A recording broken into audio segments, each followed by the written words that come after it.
new Marvel out that's supposed to be nuts. We should go see that. Hello, everyone. And we did go see that eventually, all of us at different times. But we have seen that new Marvel before the next new Marvel. Today on the show, we are going to be talking about the Thunderbolts? Question mark? Maybe. I haven't checked with the theater if they changed the actual name of the movie or if it's just like the posters and stuff. So we'll be getting into spoilers. So if you haven't seen the movie for some reason, there'll be time codes in the description of this video after it goes on demand. So not right now. I don't know what time we're gonna stop talking about it in the present. I'm not Destiny, right? So I don't know exactly what we'll be doing an hour from now. So let's just dive right into it and let's have our friend introduce us, because whenever we talk movies, you know, my favorite thing about the movie is like it feels like a movie. It feels like a real, like, you know, go to the theater film movie that, you know, you kind of the reason why you go to watch something on the big screen. We need to edit that clip to start zooming in on Pine's face and then play the Curb Your Enthusiasm music. That would be perfection. And then he just morphs into Larry David. Like, just by the end of the clip, he's Larry David. I wonder if he has a Letterboxd and what's on his, like, what are his top movies really movies? Oh, Star Fox? Yeah. I don't know. Does Harry Styles have a Letterboxd? Let us know in the comments. Will we ever see the return of Star Fox? No. No. I don't think Never. so. Even in that Doomsday movie where everyone is going to be. After a quick Google, though, no. You can't trust Gemini results, I'm telling you. I'm honestly surprised they didn't just invent a Letterboxd account for him. Yeah. But this is what it would look like. Yeah, right. on the Reddit for r/Letterboxd, there is somebody that says, I imagine Guillermo del Toro would write amazing reviews. And I would 1,000%. I mean, if you follow him on Blue Sky, he talks about movies all the time on there, and he will write multiple threads on, like, you know, very minute details of a specific film. But I love it. I love his feed. He's always painting, and he always has like something he's working on. Wait, I need to find him now. Yeah. He's living my life. That bastard. I know. You know what? Another really funny thing before we get into the movie, and I promise we will get into Thunderbolts. I was talking about, I don't remember what I was doing or streaming or whatever, about Sinners, and I was like Ryan Coogler, and I was like, you know, like and then I googled his age, and I was like, and we are the same age, and I was like, oh no, this feels bad. Why did I Google him? So, in an alternate world, I made Sinners and Black Panther, or maybe I wouldn't have made Black Panther. Then we would have not gotten a Wakanda Forever. That It would have been from the point of view of the Moor. What did they call Atlantis? Oh God. Atlantis? No, but in the movie, they in the gave movie. a name for it. it would have been with that. the It would have been T, right? that forever. I need to rewatch Wakanda Forever. I do too. Yeah, it's been a while. Especially with that Riri Williams show coming out pretty soon. You know. Yeah. Oh right. So, all right. It's just a sad watch. It really is a sad watch to go along, and then as the story gets, and then even the end. I mean, the song at the end, everything about that is just kind of a bummer. Well, but I do want to give props to the fact they used Sarah McLachlan's "I Will Never Forget You." So that was or whatever that Sarah McLachlan. I will remember you. I will remember you. Thank you. God damn it. Hey, same sentiment. Revoke my Gen X card. You haven't been sitting. You need to watch more TV at 7 a.m. on cable. Yeah. Where they just show you those the ASPCA commercials. Then it'll be locked in forever. But let's talk about something that is also just as much of a bummer if you think about it. Yes, it is. But for good I mean but that for a good reason. complimentary. I mean that complimentary, not in a negative way. The only bummer about that movie is that it ended, and then I wanted to rewatch it. Yeah. So we're gonna get into Thunderbolts, as I mentioned. Full spoilers for the conversation. Oh yeah. Let's just have Clay kick us off because I like his first point, and we're just going to bounce around. We'll get to a consensus at the end, and then we'll move on. So Clay, why don't you kick us off with Thunderbolt? How long ago did you watch it? A couple weeks? Couple weeks, yeah. We were able to go to the theater. It was awesome. Nice. Bad Alamo experience again. Fuck, Right. what's happening at the Alamo? Jesus. I know. It's just such a bummer. It's like, don't make me want to go to the AMC. I don't want to go to the AMC. Yeah, but yeah. You're making me go to the AMC. Although I had heard if you go to the AMC at North Park, you might run into Tom Cruise. So Or- I you guys don't hear want to about go that? to the AMC. I don't want to be recruited into Scientology. I just want to go see a movie. My big question is Yelena the most hopeful character in the MCU? Because to me, she has one of the darkest backgrounds next to probably Rocket. If you look at like as she was abducted as a kid, put in a family that wasn't hers, a family that looked at her as a job and only had like so much time with her. I think I love rewatching Black Widow and the scene that they have at the dinner table where they're all reunited. Oh, Jesus. Somebody get Carlos some help. Carlos exclusively goes to the Valley View location. No, I'm just kidding. I think that was shut down, if I'm not mistaken. It was. It's just rubble. Hey, listen, I'm an A-lister as well. AMC has some perks, but I prefer the Alamo. But anyway, continue, Clay. And Yelena's sitting at that dinner realizing that her family is entirely fake. Like her life was fake, her upbringing and everything about it. And it's just the sadness that she carries from that. But she comes into Thunderbolts so hopeful, and it's wild to imagine having that kind of dark history, and still trying to be one of the most positive people on the team, especially with her interactions with Bob. And I go, do you have to experience that darkness to pull others out of it? Is she been in that bad place so that she knows Bob needs help? You know, or at least needs to know that he's valued as a person. Like there are just things about her character, especially like just how nonchalant she is at the beginning about her work. Like she doesn't seem to care, but she puts to. I mean, I say she puts together. She is a part of this group that becomes kind of a family. I mean, she has her father there, who she does go to see, but they have to work together, and she's kind of a key part of that glue keeping them together. Is it does anyone else? I mean, like I'd look at Rocket too, and I go, you know, he goes from being experimented on to being the team leader at the end of his arc. Who else has that dark storyline? I mean, is Yelena does she have one of the darkest, and how is she the most hopeful at the end of this? I think a good foil for that, and especially even in this movie, is Bucky, right? Because he's lived through some stuff. But I think the big difference with him is that I feel like he's still a little bit cynical about the world. Oh yeah. Whereas Yelena does take a lot of more things at face value, and she appreciates, you know, she still misses her sister, and she does want a relationship with the Red Guardian, even though they've been estranged.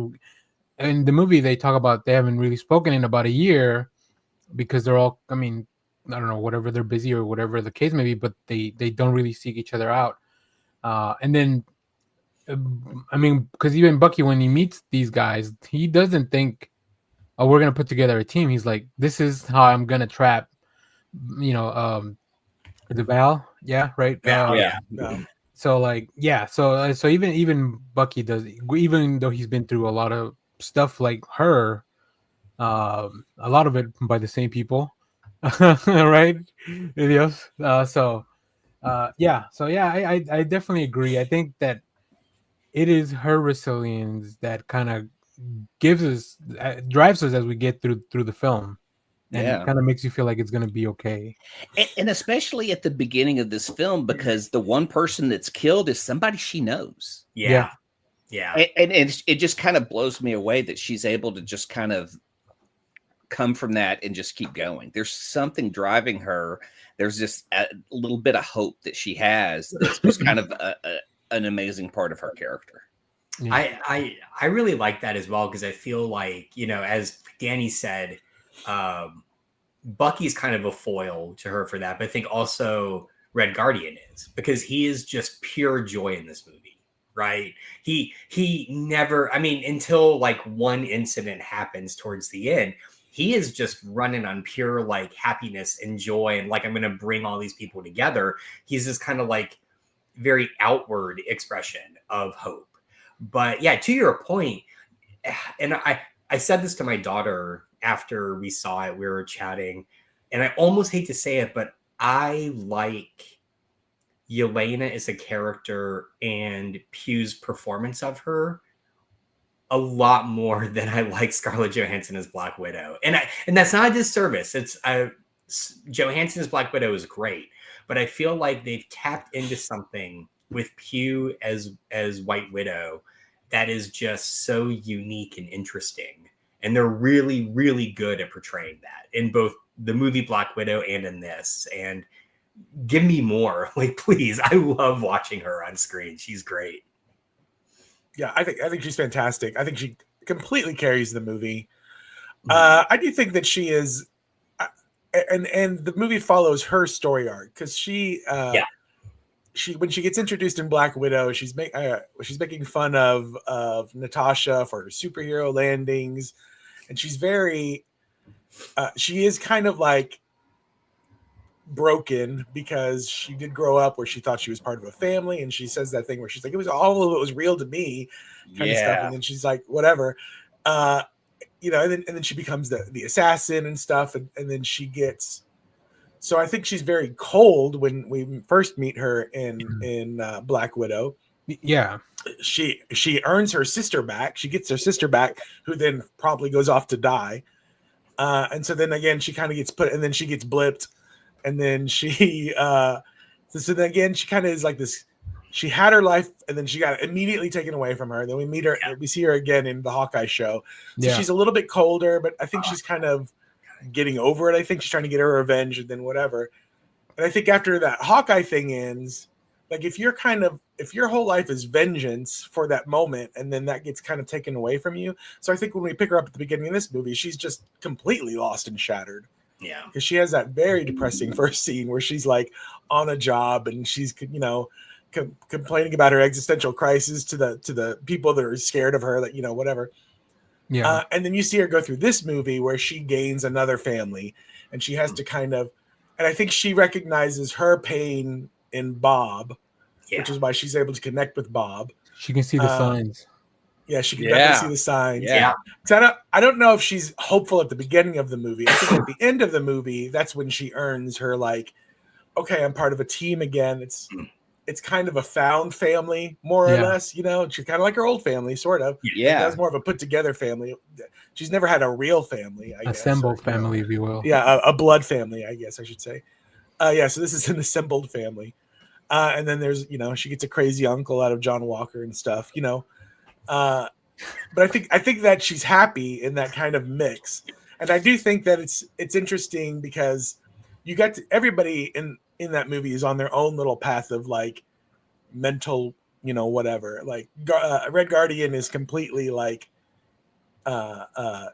he's not acknowledging any of his pain. Like he is full on like let's just have fun. He's in running on fumes from the glory days, right? Just trying to get back to it. He thinks that by trying to get that back, that it'll fix everything else. Right.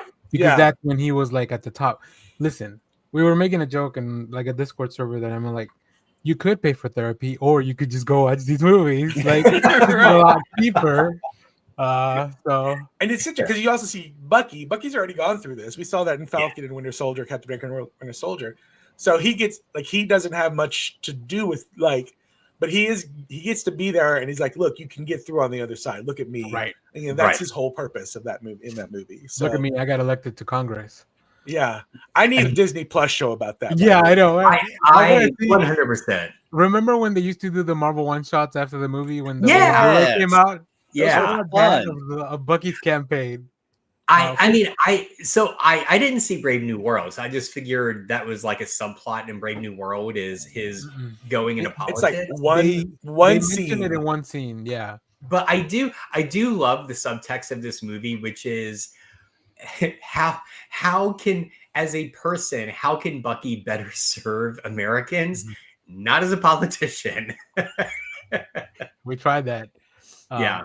I bet you that some like PR dolt was like, we need to focus on the arm. Like, you know that guy and that lawyer in Texas, the strong arm. We need to do something like that for your campaign.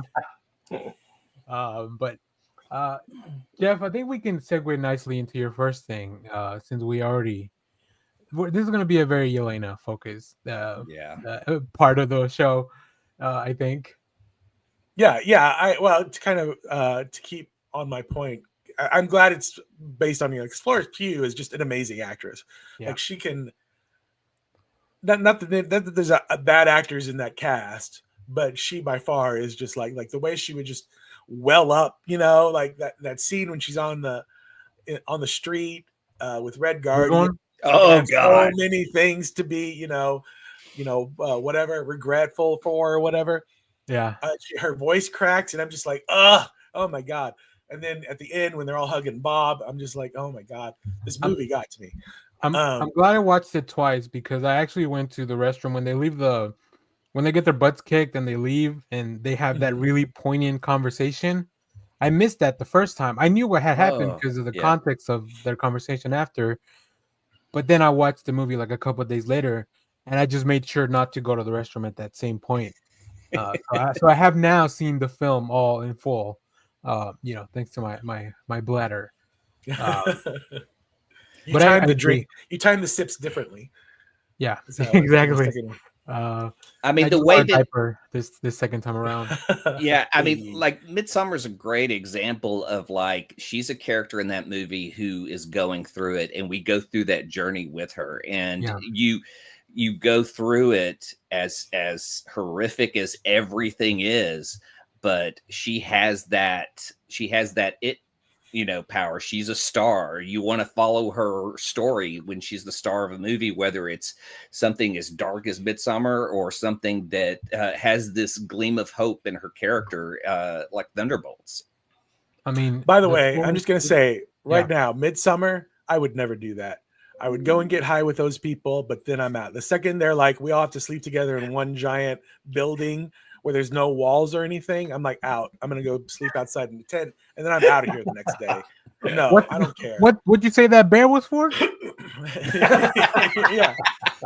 I mean, really quickly looking at the filmography, right? Oppenheimer, she was great. I need to still Midsummer, see Oppenheimer. Dune. You haven't seen Oppenheimer? Oh my God. I haven't seen Oppenheimer. Yeah, I'm not. Oh my God. It's on my plan. It's a blast. Yeah. Oh, ha ha ha. How did they not put that on the movie poster? Okay, but at least tell me that you guys have seen Little Women. Greta Gerwig's Little Women. Not that Not that version. one. Oh my God. Next, you're gonna tell me you haven't seen Puss in Boots. We need to have a Florence Pugh episode in the future to make you It guys watch seems a like little bit it. more. Yeah. Fighting with My Family, which wrestling fans, if you love it. I do want to see We Live in Time. That looked really good, but also very sad. Yeah, she does have some bummer movies that like I need to be in a good space to watch. Yeah, right. So we need a time machine to 20 years ago, maybe.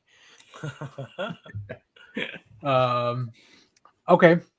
I mean, like I said, Florence Pugh, fantastic. So let's keep rolling along. Josh, do you want to talk about your first or does anybody else have any last thoughts on Jeff's point there? If not, we'll move on to Josh. Okay.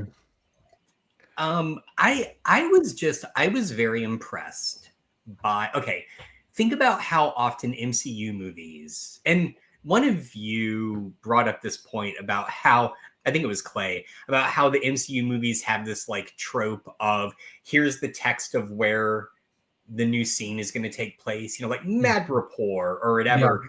I just want to give, like, when I watched the trailer for this, there's so many set pieces they put in. I figured the timeline of this movie was going to be wider. It is a very tight script, and tight not just in terms of dialogue, which is fantastic, and interactions, but it just moves. Like, there is no, like, you can imagine they don't say this. I think the whole plot of the movie takes place in maybe 2 days. Like, it's 2 or 3, probably. Yeah, or 3. Yeah, it is very quick. And but I like the thing, because I thought about this the other day. I like that there's one time gap where Val gets Bob, and then she takes him back to the Avengers Tower, and they start like training and stuff like that. Yeah. Meanwhile, and so you assume that takes some time. And in that time frame, the Thunderbolts are driving back across America, is what I'm thinking is happening. That makes sense. Because Red Guardian, when he goes out to go rescue them, he's basically just driving a car. Yeah. And then he's like, you know how long it takes to get across America in a car? So I'm guessing, because all Bucky has is a motorcycle. So like they're probably just, by the time they get back, Bob's already been trained and has a suit. But it makes sense in the movie how long it takes. It's not one of those weird, like, how do they do that in like 2 days or especially considering his limo can't go faster than 57. I mean, right. We established that. So. It also makes sense from the point where he leaves to go rescue them, how much stuff happens, because you're like, oh, it does take a while to drive all that. Well, I did think about that after leaving the movie, and I Googled it, and I just Googled it again. It takes 33 hours to drive from DC to Utah, which is where the base was, right? So I know Bucky probably flew in because he already had an airport kind of set up, and that's probably where he got the bike. So that's why he was there so quickly. Yeah. Even though he was way behind everyone. But yeah, I definitely thought about that because I was like, how are they getting from one place to the other? It was like, I don't know if you guys remember or watch Game of Thrones, where like these people are moving around very quickly throughout Westeros. And I know they have dragons and stuff, and I know that we don't want to spend that episode like, oh, they're just walking. Like, this isn't Lord of the Rings, right? But yeah, I mean, I definitely thought about that. You're right, Josh. Like the timeline of this is so tight. Yeah, it's very tight, and not in a bad way. And I think it's also for me at least, it's also a sure sign a movie is really, really good when it introduces plot holes that don't bug the shit out of me. So, for instance, one is they established that the kill switch is destroyed in the bunker, right? And Val just tells Mel, get one of the new scientists to make a new one. And then like it's like in the next scene she has it, and I'm like, come on, how did they make that quick, right? I don't fucking care. Like the movie, they have 3D printers. What do you mean? Yeah, true. Yeah. Well, she's still to find the scientists. Like they are basically starting from scratch in terms of you go to the local Radio Shack. They really did get a time machine to go back 20 years ago. Yeah. No, I mean, there was one other plot hole I just thought of that again doesn't really bug me much because the movie's just so damn good. It's really, really good. So anyway. Oh, I thought you were gonna bring up the other plot hole. Oh, it's gone. It was in my brain, and then I'm trying. God damn it! What was it? It's gonna drive me nuts. Well, then I'll interrupt one of you when it comes to me. Sure, that'll be our plot hole that nobody cares about later on. Hey, that Josh guy never said what the second thing was. That's right. My first point is just exploring people's voids, like their inner darkness. I think. I love, first of all, the mood change in the movie completely towards the latter half when that happens, but they have been planting seeds of that all throughout every time somebody touched Bob, right? Yeah. Yelena touches him when they get in like the more in the most minuscule way, like their fingers are barely touching when they just got blasted out of that room. Which what a fun sequence, that whole escape from like as somebody that loves those escape room movies. That was really fun. But yeah, we see Yelena, and we see that multiple times, like that forest scene where she has to bring out one of her friends to the middle of the forest to pass some kind of test from the Red Room. I'm assuming like that. I felt like that was the context of it, right? Which is, man, dark for a movie that will end up on Disney Plus. Yeah. Bringing a child to the middle of the forest, like this isn't Bambi's mom, right? This is a child. Yeah. Then we get to see John Walker, which we knew he was putting on an act just because we know John Walker. Yeah, we know John Walker. But seeing that, even just like he did have his kid and he did have his wife, and even then, like he still wasn't content because he was more worried about like what people were thinking about after the events of Falcon and the Winter Soldier. But the one that surprised me was Valve. I was not expecting to get That was powerful. Yeah. That was a really voice powerful. from her, and I think yeah. Go ahead, Josh. Oh, go ahead. I'm sorry. Well, I was just gonna say the only person I kind of felt like they did short shrift to was Ghost. I felt like we needed her background, and I read somewhere online that they were gonna bring back Goliath as her kind of as her like not like father figure, and we would have gotten more of her backstory in that point, because I feel like she was the one, and particularly because the actor is so good. Yeah, and Lawrence Fishburne. Yeah, and they kind of did short shrift for her in Ant-Man and the Wasp. So I'm like, they really should have realized this is our opportunity to give that context for her, and they didn't, and that kind of bugged me. But as a minor point, they sure have she'll get that an Avengers Doomsday. yeah, true. They have that little scene where they all kind of joke about their tragic past too, like right, because she mentioned since she was a kid, because of her powers, they had to keep her in like this bubble. It reminded me of if you guys remember when Kitty Pryde had to be in some kind of glass case because she couldn't turn back solid. Oh yeah, was that the Mutant Massacre? I think so. It was around that area, and then like, I think Doom had her in some kind of bubble, or the Fantastic Four had her in the bubble, and that's how she became friends with Franklin. For some reason, I really thought you were going to say it reminded me of Bubble Boy. That's what I thought too. That was my next thing. Yes, that's actually my next point. This movie is just Bubble Boy. Yeah, the little-known MCU film. Yeah, right. He wasn't Far From Home, right? Well, that maybe we don't know what he was doing before. That is the bubble on his head. Story.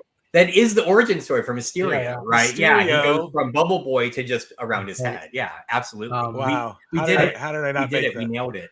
I will say, I normally don't encourage movies to be longer, but if they had given us a few more void scenes of everyone else, I wouldn't like an extra 10, 15 minute sequence of because we get to see, I think when Yelena's walks willingly into the void to rescue Bob, which I think we all kind of knew was going to happen based on the trailers where we're not leaving a lot to be discovered. I think the movie, as much as I feel like they were very straightforward with the movie, like this is what the movie's going to be. It's just going to be so good that you're going to enjoy it regardless of knowing what's going to happen. She goes through that room multiple times when she sees herself in the bathtub, and like it almost doesn't even look like herself one of the times. And then she makes herself drink the bottle. Like that was tough to watch. Like it was those were rough to get through, right? Like so imagining what the other guys like Red Guardian's room must have been like terrible. Like that one would probably break us if they showed what's really under all that jolly exterior. Yeah, I mean, he was so proud of his kids who had so much red in their ledger. Like he loved the idea that he had raised the best assassins in the world. And I mean, that's essentially what Thanos did. I mean, he's on that level, that thought level. Yeah. And it's insane because he's suppressing so much stuff. Like there's something. And when you go see his house, you see like he's just living in filth and squalor. He doesn't really take care of himself. He's a broken person. Yeah, he really is. Yeah. But he wants to be a hero, and I think he thinks that being a hero is his salvation. If I could be an Avenger, well, then I've become something. Then I'm not the guy in that dirty shithole apartment. But again, he's the reflection of John Walker, right? Yeah. John Walker responds to his place in life by just being an asshole, right? By being this like I'm better than everyone asshole. Red Guardian responds by just being full on joy. Like I'm not going to express what's really bothering me. So Yeah, well, I agree with Austin I here. agree with I Austin also as thought well. Taskmaster is shortchanged, but Um, I felt like from a plot standpoint that needed to happen, right? Because this is a point I'll bring it up now.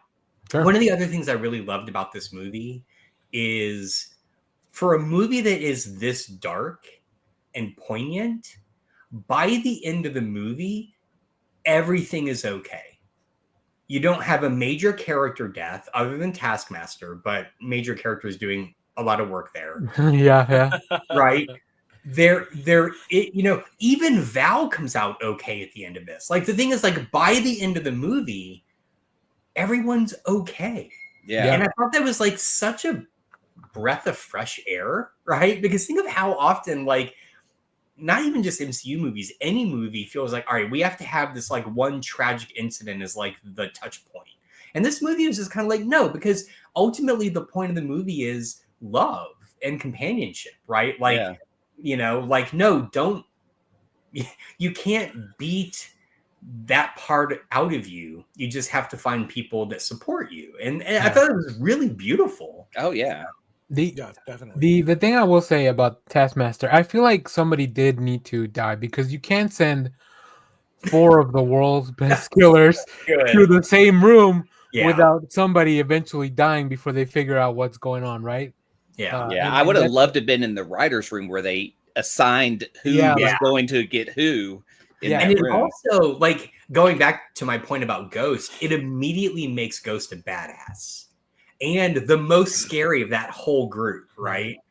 And then that comes back around when they're trying to get out, and it all hinges on Ghost. So I love the idea that that Taskmaster was sent for John Walker because he gets frazzled very quickly when he can't take care of something right away. Right? Like with if you watch Falcon and the Winter Soldier, when the Dora Milaje take him out like very easily, he kind of loses his shit. And then in this one, like if Taskmaster's ability to copy his moves, even though she doesn't have the same strength, like just the fact that she's kind of keeping up with him in the battle, like that probably frazzled him. I will say John Walker's when he got rid of the magazines after he was done was the coolest thing. Like maybe second coolest only to Bucky riding in on the bike, because he would empty the clip and then just like force it to the side and then reload. Oh, that was so cool. Like those little details that were like got this from a regular movie that I enjoyed to like a movie that I really enjoyed and I wanted to watch right again. There were a lot of little details like that. Like I kept going on about, I loved how until it gets turned into a taco at the end. I loved how just utterly fucked up his shield was. Right? Like just scratched and like. But the other thing, out of a cast of just absolutely stellar performers, I was shocked that Wyatt Russell gives the funniest moment, and that moment is right after Bucky takes out the convoy, and he goes and he shoots the thing onto the limo, but just in that moment you get Wyatt Russell going, like is it the car? And I just died laughing. I was like, that is such a great delivery. And of course the callback to the same thing he used for Nick Fury in the Winter Soldier, right? Those disc grenades. Magnetic bomb. Fuck, I forgot about that. Yeah. We have an argument in the comments, and I think it'll lead right into Clay's second point. So the argument is that Ghost dead or Taskmaster dead. Carlos thinks it was lame. Austin thinks it was a good scene. But I think this leads to Clay's second point because of who killed Taskmaster. Yeah, because the Ghost that we're introduced to in Ant-Man and Wasp is a victim who is trying to survive and using what she has been like essentially her curse to like steal stuff. She's not an assassin, I don't think, by any means. I mean, to me, I always feel like the Ant-Man Wasp movies are a lot lighter. And she's just somebody who's trying to survive. But she starts this movie by killing somebody. And so it's like, where did she go from just, I don't even know if she'd be a gun for hire, but to being a gun for hire. Like, Yeah. she's not as dark as she is, because when she, at the end of Ant-Man and Wasp, she is with Lawrence Fishburne, and I feel like she's going to, get better. He's going to try to help her. I wish she had that mentorship, but if she did, she wouldn't be the killer in this. So who do you, like, the only other person I think that should be a killer on this team would be John Walker. I mean, so what I really like, and I thought about this on my rewatch, like, how did we get here with all these characters, right? And it just kind of goes to show you what working for Val does to someone. Yeah. Right? Because at the end of Falcon and Winter Soldier, like, even though John Walker wasn't Captain America anymore, like, she recruited him and he was going to be kind of her star or whatever. But obviously you can tell that she doesn't even help him keep up with his gear because his shield's all messed up. Right? Ghost went really dark. Taskmaster's probably the same, where she's just like been doing missions and doing terrible shit. And we went from the Yelena that was making mac and cheese for Kate Bishop to the Yelena that was like blowing up buildings. And so like working for Val is just leads you down that dark path, which is, I thought these were going to be Dark Avengers by the end of the film, not just New Avengers, right? That's what I thought too. That's what I thought too. But I do like that. I think you're muted, Jeff. You're muted, Jeff. Sorry, I said what team would call themselves the Dark Avengers in like real life? Well, I mean, who would call themselves the Great Lake Avengers? So like, it's all about how you spin the PR. I'm still holding out for a Great Lakes Avengers. That's got to be some kind of animated show. Like, they just have. Oh no! You know what? I feel like once. Well, they already have Mr. Immortal and She-Hulk, though. Yeah, that's true. That's true. Well, once they nail Reed Richards in the upcoming FF movie, I think they can do Speedball. Yeah, but not the Speedball. Yeah, my Great Lakes Avengers pitch is it's a Danny McBride film. Oh fuck yeah, that's just bring the cast of the Righteous Gemstones to be the. It is a Danny McBride film, and it brings all the oddballs from the McBride universe and make them heroes and what they would be like with his kind of dialogue. It would be R-rated, not for kids, but it would be a hot mess of people who don't know what it means to be a superhero. Counterpoint, we already have a Great Lake Avengers film, and it's Mystery Men. So R.I.P. the spleen. I know. What's his name? What's Ben Stiller up to? Is he done with Severance? Is he done making Severance? Yeah, I don't think so. His innie is working right now. That's right. So his Audi could be in the movie then, right? Yes. Right. I've never seen Severance. I haven't either. I need to. What is wrong with you guys? I'm waiting till it's all done. I can't wait 2 and 3 years in between these seasons. Like, there's so much to watch. It's so fun. I know Austin's about to blow up on me in the comments too, probably. All right, Jeff, let's go to your second point here. Yeah, I was gonna say I liked how it doesn't have. Well, there's two things. Actually, this is not in my second point notes, but I like that in the final kind of big battle, as they were busting through from room to room, that the Thunderbolts were always together. Like, you always saw them as a team. Like, I distinctly remember them doing like one weird Scooby-Doo fall where they kind of like tilted the screen kind of like that way. Yeah. And they all just kind of fell in the screen together. And I was like, that's so genius to show that they are together in this fight. Mm-hmm. And then, but my point actually is that I love that the fight is not big laser sky, sky laser, big battle fighting a bunch of CGI characters stuff. Yeah. It was very much a internal, personalized battle. Yeah, and there were small and large stakes involved. Like the stakes, you didn't get to see the large stakes because everybody was just got sucked up into the void and it was just an empty city in the shadow. But so the small stakes became large for the big stakes that you didn't get to see. Mm-hmm. But I really enjoyed that kind of flip of the how that big ending scene works in superhero movies.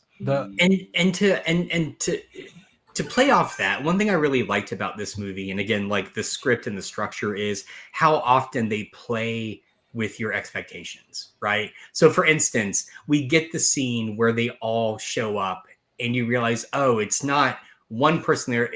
everyone is there to kill the other person, right? This is Val getting rid of each of them.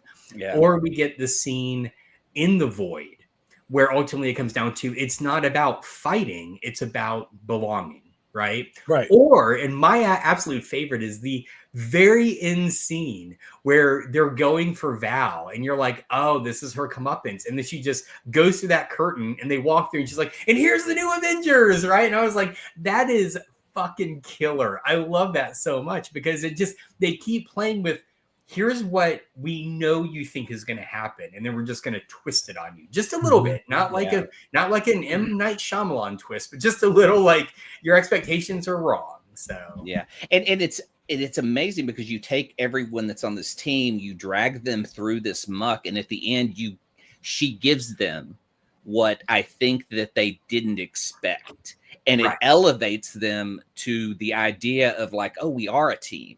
Because we're like this team that has saved the world multiple times. Now we're those guys, you know, and now it puts a power play against Val and the team. Like they typically in the comics, Val has the power, and now it's this weird balance. And so it's interesting because I still feel like Val has cards to play that we haven't seen yet. To me, she's always going to be a badass. She's going to be like almost Nick Fury level type spy. And and I'd love to see how she manipulates them to do what she wants. Yes. Although counterpoint, and correct me if I'm wrong about this, because I was trying to remember in Falcon and the Winter Soldier, doesn't it come out that Val was the one that basically got John Walker selected to be the next Cap? I don't remember that. Because if so, she's 0 for 2. Right? She is not good at picking people to be superheroes. So, well, I mean, how many did she go through to get to Bob, though? That's also a big question because they say that all the others died. There's pictures of multiple bodies. And even then, all those people were just test subjects because when they found the thing that worked, then they would pick someone. Right? I think that was the full plan. Obviously, they couldn't go through with it. And she didn't even know it worked on him. She was as surprised as everyone else. Yeah, because I bet the people that discovered that it worked were those people that were shadowed on the wall at the lab. Imagine you live in New York. You've been through the attack on New York. You've been blipped. You've been thrown in a void, and you go, "I'm still going to live here." I mean, if you remember when, and Leonard Kim brings up a really good point. The scene where Sentry just kind of takes care of everyone very easily. Yes. That was very cool. It felt very like Homelander-ish of like, you know. Oh, see, I felt it was the best Superman scene we've seen in a long time. See, I was thinking of Miracle Man. Save Martha. Like if you read Miracle Man the comic, there is that moment where you realize, oh, having fucked up superheroes is the most terrifying thing in the world, you know. But right after that moment, when they're back out on the street, some lady, and this is probably some of the better extra work I've seen in a long time, she just kind of walks by very nonchalant, looks at them, and just kind of keeps going. That's life in New York. Like because there is a car that just ran through a building that she's walking in front of, right? I'm so glad you brought that up, Dan, because one of the things I loved is almost all the scenes of them in the city, particularly like before and just right after the initial moment of them going into the tower is exactly that. It's just people just walking around very nonchalantly. And I was like, did they hire extras to do this? Or did they really just go to New York and film They shot this like they shot the French Connection, no permits or nothing. Yeah, right. Yeah, exactly. Running around in the street. Yeah, it was impressive. It was really good. I love the old freaking. All right, let's go to my next point. I really enjoyed the flow and the pace of the film. Yeah, it never stopped. It was really hard to pick a moment to go to the restroom, and that's how I know. That's how I know that it's a good film, because we get started with that really cool opening sequence of Yelena. She got her save the cat / save the guinea pig moment, right? Just to remind everyone, she's a good person. She's the hero you're gonna follow throughout the movie. Immediately from there, we get Steel Red Guardian. We go to the vault. we get rescued in that one of the coolest desert highway chase scenes that have been put on film since Fury Road probably. Which was really, oh man, when Bucky does the arm thing, and I forget that I forget that he has some super soldier serum in him. Yeah. Like it's not just the arm, like he does have something in him. Because Red Guardian and him talk about it, like, what did you get? Oh, I got the Hydra stuff, like so. We have so much super serum floating around that it's like, and we haven't even gotten to the origin of Man Thing. So, like, I know. Did you read that the director wanted Man Thing in this movie? Yes. Really? Yes. I didn't hear about that. He wanted Man Thing in it, and then but didn't realize he was going to be used in Werewolf by Night, and so yeah. Well, they were already all very sad, so I don't know. Man Thing would have just killed them all immediately. I think. Right, because he like if you're afraid or something, you burn. That's Man Thing's. If you're afraid, it's fear. Yeah. So. Fear burns at the touch of the man. Yeah, I mean the Power Broker. I mean she's the one that's how John Walker got her serum, right? I mean she might still have some laying around. What's Sharon Carter up to? Yeah, we've got from Tim Roth's character. Yeah. He has some of the best, I think, but I don't know if it's a perverted one, and that's why he becomes the Abomination. Yeah, it is, right? Because Stearns messed it up. Yeah, and then Isaiah Bradley's has lasted the longest. Is that? Yeah.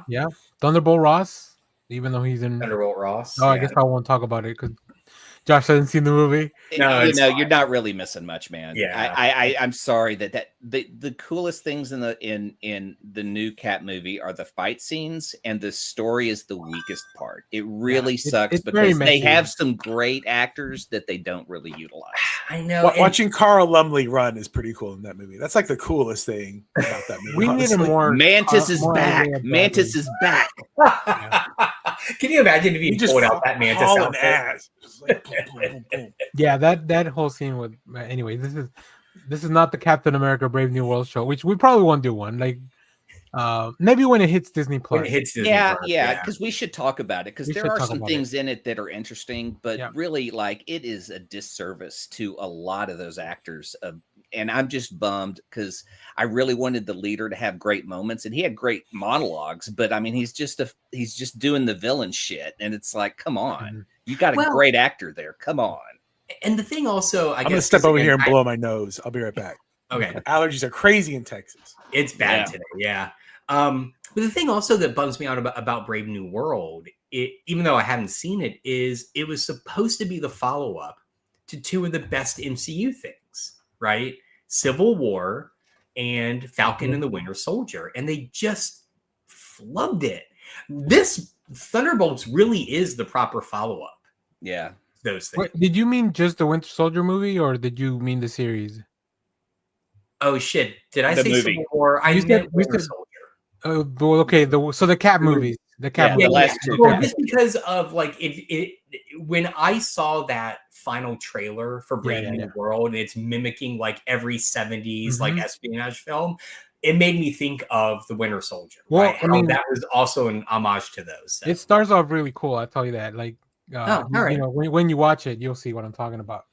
But yeah, there's a lot of serums flying around. But yeah, I mean, the movie just goes like it's nonstop. And like I said, that's why I wouldn't have even minded if it was a little longer to get those extra sequences, because I think it still would have felt really like it would have all played into the whole thing. I love how it just kind of switches from very grounded espionage, like, you know, like casting type of stuff, to like, oh yeah, now we are in this gigantic realm for like 5 minutes, because I saw people online saying like, well, how come Spider-Man or Doctor Strange didn't go help? I'm like, well, because this happened like almost in the blink of an eye. Yeah, right. Exactly. So who knows how time works in the void. But this would be fun if Disney Plus did like almost like little like one shots, like even be animated. Yeah, it would be so much fun if you would just watch Wilson Fisk be like, and Vanessa, what's that shadow? And then just like, and the effect for people getting voided, God, so that cool. little girl, Red Guardian saves that little girl from the debris falling, and then the next thing you see, and then he's on the ground. So that's the other thing, and it goes back to the point you made about stakes, right? And it's kind of, it's hard. This is what I can't put into words. Is everything in this movie feels so dark, and it feels like the stakes are so big, and then ultimately at the end of the film, everything's okay, and you don't see that a lot in movies of this type anymore. You know? Yeah. And so when you see the effect of like him voiding people, you're like, oh, that's awful. And it just elevates things when Yelena says, I'm going to go into it. Like, this is how we stop him, right? Yeah. Because you But don't know then what at it does the to end, people. everyone's okay. So Yeah, you don't know what going into the void does to people. Exactly. Right? Like, Yeah. Until that point. So, But all it's right. interesting concept too, because like as we are in like a very dark time in our world, you know, to have a character that comes in and basically just puts people in that darkness and they have to survive, but they, you know, they come out the other end. It's like, what happens to a person dragged through their own darkness? Yeah. Mhm. You know, What a superpower. Can you Yeah. imagine being able to touch somebody, just have them relive their darkest moment? Like, Yeah. I'd be In touching the so worst, many in the people. worst possible way too, right? Because they could get very dark if you confront it. Which is so interesting. Is the thing I kept thinking of is, you know, we just watched Preacher, and that's hell in Preacher, right? Yeah. You're put into a room and you relive your darkest moment over and over and over and over again. Well, unless you're Hitler, then you get a special treat, I think. Oh Yeah. wait, no, that was little Nicky movie. Little Nicky. Never mind. I was like, no, they make You're a right, point you're right. about the moment that Hitler relives over and You're over right. again in that. I was so. thinking of Little Nicky and the Pineapples. Yes. Well, I Josh, can't with believe this I've seen segue, that movie. let's go on to your last point here, Josh. Yeah, so I just want to add a very obvious one before I get to my actual last point. And that is, I've never seen the actor that plays Sentry in anything ever that I'm aware of. Really? He is so good.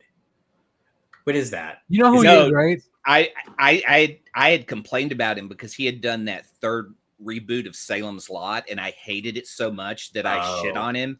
But yeah. he is great as Bob, like his mannerisms and everything. I think the problem with Salem's Lot was a massively popular Stephen King book that had been done twice and was rebooted and condensed to an hour and a half, and it does it no justice.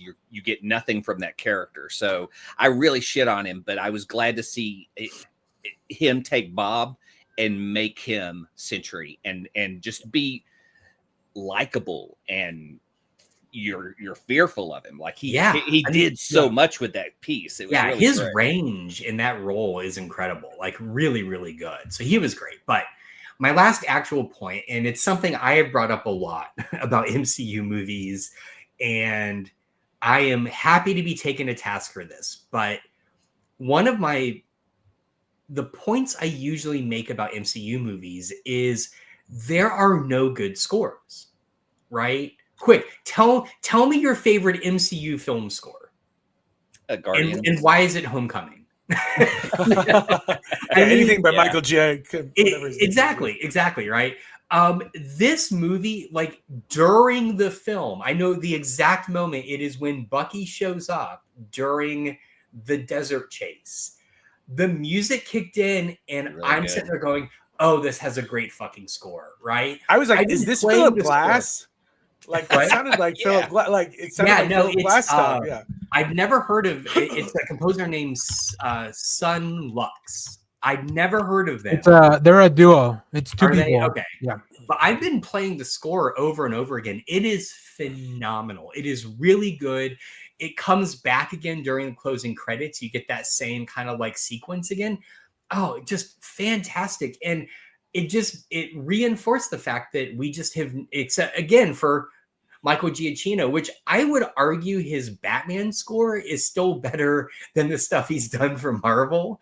Like, I don't know what Kevin Feige's thing is about not having memorable scores in these movies is, but yeah, this one has fantastic. I feel like the Avengers score has grown on me over I the think- years. I think That's actually my alarm that goes off. the Black Panther movies have. I mean, Ludwig Göransson. I don't think he's ever made a bad score. True. Yeah. Okay, but I guess here's my thing. There's good scores that mean they enhance the moments of a film, and then there are memorable scores. Okay. Yeah. This has a memorable score, right? Yeah. Or think of the iconic moments in Man of Steel, right? Which was, I've said many times, the only good thing out of that movie was the score. Like those are memorable scores. And I feel like we don't get a lot of those these days. I mean, the 80s was rife with memorable scores. Anything by James Horner, right? But you have Back to the Future, you have, I mean, obviously That's not fair. The 80s was peak John Williams. Like, yeah. Yeah. It was also peak John Williams. So it's always driven me nuts. Like Indiana Jones. yeah, thank Jaws. you. When Captain America: The First Avenger came out, and it was directed by Joe Johnston, and I'm going and thinking, this is another Rocketeer, right? James Horner's The Rocketeer score is hands down my favorite score ever. Ever. It is so good. I don't know who did the music in that movie. Nothing about it sticks out. It's just like the MCU has this weird thing about its music, and I can't figure out why they downplay it all the time. But regardless, Thunderbolts, fantastic score. Really good. it feels like the smaller the stakes on a movie, the more freedom they have. That's a play really good around point. with You're right. Yeah, because Homecoming has a good score. And really not just the score, like with making the movie feel unique, right? The smaller stakes, because Thunderbolts, I don't know how on the roadmap, on that big whatever Kevin Feige roadmap that he has in his office. I don't know what the Thunderbolts was like, but now things have probably changed a little bit now that that the movie was such a success, right? They pushed Avenger Doomsday, like the date, they pushed it back a little bit. I don't know exactly what the reasons are, but some of it probably has to do with like how do we get some of these things that are a little bit more successful now back into the fold. I'd also imagine like the studios. I was thinking about the push date the other day, and I'm like, I'm surprised they even announce release dates anymore now. Yeah, because especially for something like Doomsday, where you have a cast of, it's not just like a million extras. It's like these are a million famous people that you're trying to cram into a movie. And now with technology getting being all that those they don't, chairs can't be easy. yeah, Again, right. Well, and I was not wrong when they did that live stream in real time. It was 5 hours long. I mean, And like I feel like some of the actors didn't even know if they were going to be like every single interview I've seen with David Harbour, he's been like, I didn't know if I was going to be in it or not. So I David feel like Harbour they're still was trying to watching figure the stream out along with everyone to see if the logistics. He's like, come on. Yeah. Because I feel you sign as an actor, you sign limo. these contracts, and you're like, you're in a 3-movie deal. We'll tell you which movies when we get to it. And you know so what it's they kinda like- They should get rid of the 3-movie deal. They should give them a storyline and just say, you need to appear. You will have like 6 hours of footage. Your story is this. You will get these scenes, and that's the way it should be. And it could be in 3 or 4 movies. I don't think Richard Kind and SAG is gonna like that. So, Yeah. sorry, It's a different world. If you're I gonna, think Richard Kind is the new president, right? He took over. Yeah. Which he is did. which going from Fran Drescher to Richard Kind, it's such a funny, like, just based on the type of characters they play to be the president of SAG-AFTRA. like do only actors with unique voices get to I be think president so. of I think that's the case. SAG-AFTRA? It's like, when does Bobcat Goldthwait get to be president? You know? Are you kidding me? Hey guys, All right, Jeff, you had an extra bonus thing because you love. yeah, I like this. yeah, I need. So this is how I started thinking about all the Disney content that's out there. What they really need to do, like you said earlier in the show, when they used to do those one shots, just those little like interstitials, like between movies, you get to see Agent Coulson drive out to New Mexico to, deal with Thor's hammer. I need little scenes of like Bucky and Sam having a conversation about, we have 2 Avengers teams now. Like all these fun little things, that these connections that people have made. I'm sure Yelena is like, hey, Kate Bishop, I have Avengers team, come join it. And Kate Bishop's like, I'm over here with Kamala Khan, like, and a couple of other kids, and we're the Avengers. And so like there's 3 different groups calling themselves the Avengers, possibly. And I'm sure they're going to try to shoehorn all this stuff into Doomsday or whatever. But I'm like, no, just let Doomsday breathe and be itself. You can have these little, again, they could even be animated for all I care if you get the voices of the actors to come. Oh, that'd be cool. If, I mean, if they only had some other medium where they could put stories for the movie. Well, and we have established with TVA as the how many of you, how many of you buy the tie-ins, the comic book tie-ins to movies? Because they're out there. I don't buy them. I get them like when I find them like at half price books. They usually have pretty cool covers anyway. So like, yeah, because I believe there's a Guardians one that gives Nebula a lot more, so it's kind of a neat read to see her character on the page, and then what she is in Guardians. And then the best thing about buying those is because it's always a gamble. Like, how long is this going to be canon? Yeah, right. Yeah. But I love the idea of there are going to be 3 different Avengers teams.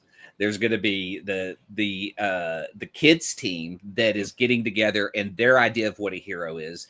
This Thunderbolts team that's being run by Val, who kind of is a family from what we see here. And then this other Avengers team that we don't even know what it is. And so like, how is that team put together? And what is the glue that keeps that team together?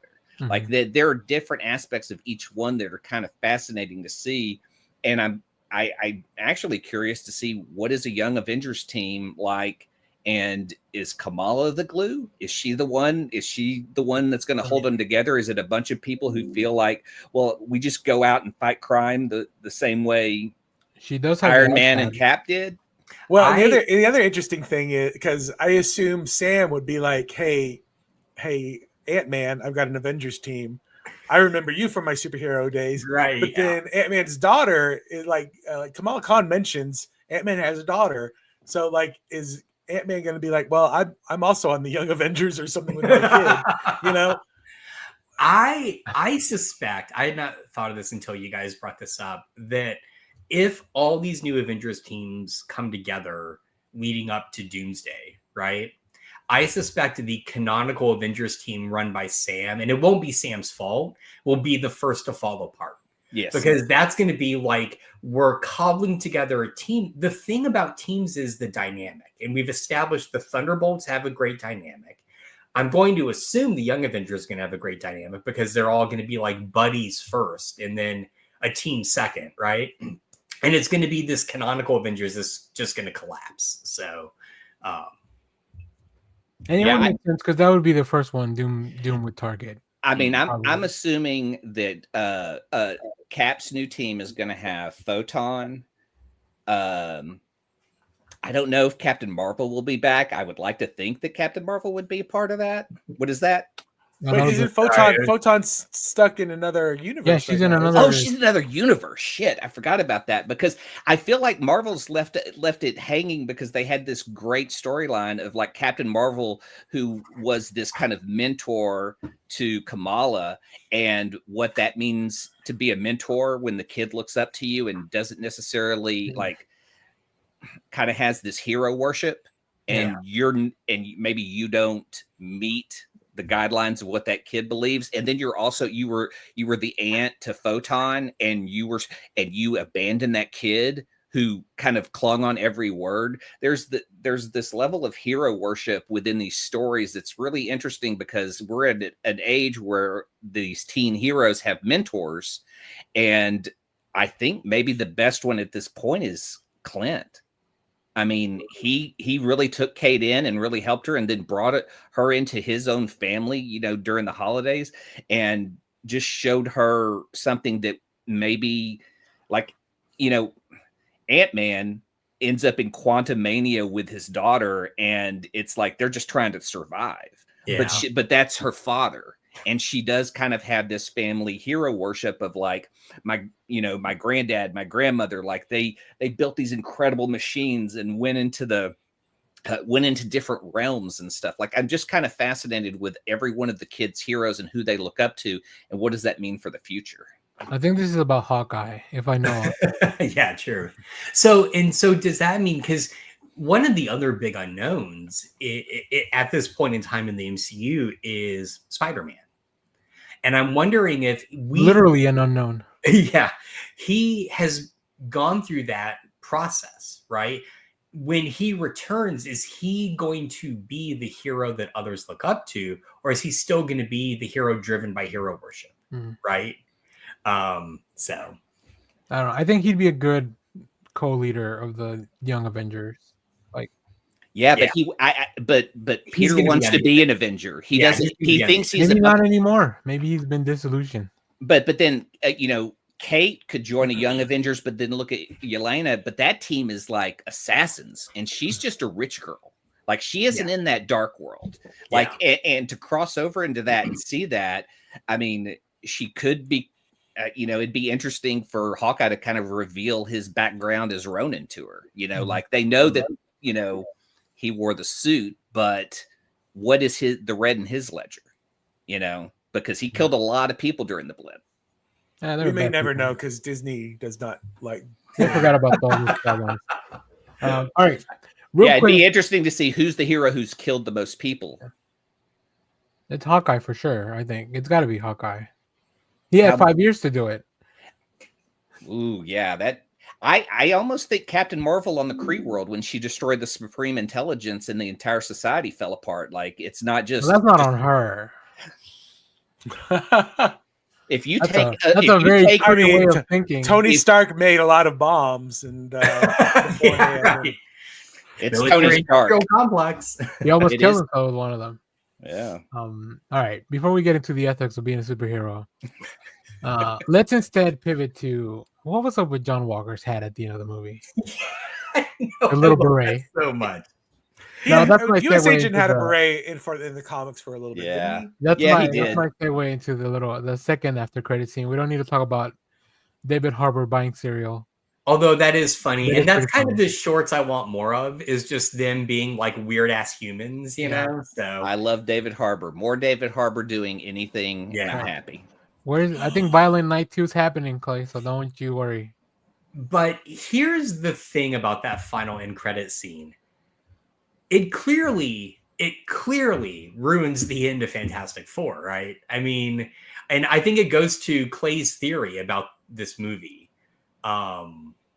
So anyway, I know, but that's it. I mean, like, it's not like we don't know that they're going to like all careen into one another. I feel like we knew the end of this movie, and that didn't ruin it for us. Well, everyone here again. This is one of those things where I'm like, if you know, kind of thing. Like, I'm just like, yeah. I don't feel like we know too much. We've read too many comics. Who here has read Superman Space Age? Okay, so Danny should be reading it soon. You should be reading it. So you know how Superman saves people in that, and you go, is Reed capable of saving a universe? Like that's also like very interesting. Like I just started reading the Ryan North FF, and it's so sci-fi based that I just love it, and I go, God, the movie better be like that. Like I want to see the concept of Reed saving a universe by taking it into another universe. So here's actually, after watching the end credit scene, here's the theory I have about how FF is going to end, because I don't think it's going to be quite as dark as your theory is, Clay. I think what's going to happen is Reed's going to figure out a way to save his universe by shifting Galactus into a different universe, into the negative zone. But he's going to end up shifting him into the MCU universe. And once he realizes, oh shit, that's populated, oh fuck, we have to go save or warn them now. They're going to become the new heralds of Galactus, right? And go into our universe. And that's what we're seeing at the end of Thunderbolts. Now, Austin says it's a different ship, and maybe. Is it? They probably have more than one ship. They're the Fantastic Four. Yeah. How do they not have a minimum of 4 ships? So that second end credit scene was actually directed by the Russos. Really? Not by the director of Thunderbolts. Shackman. Interesting.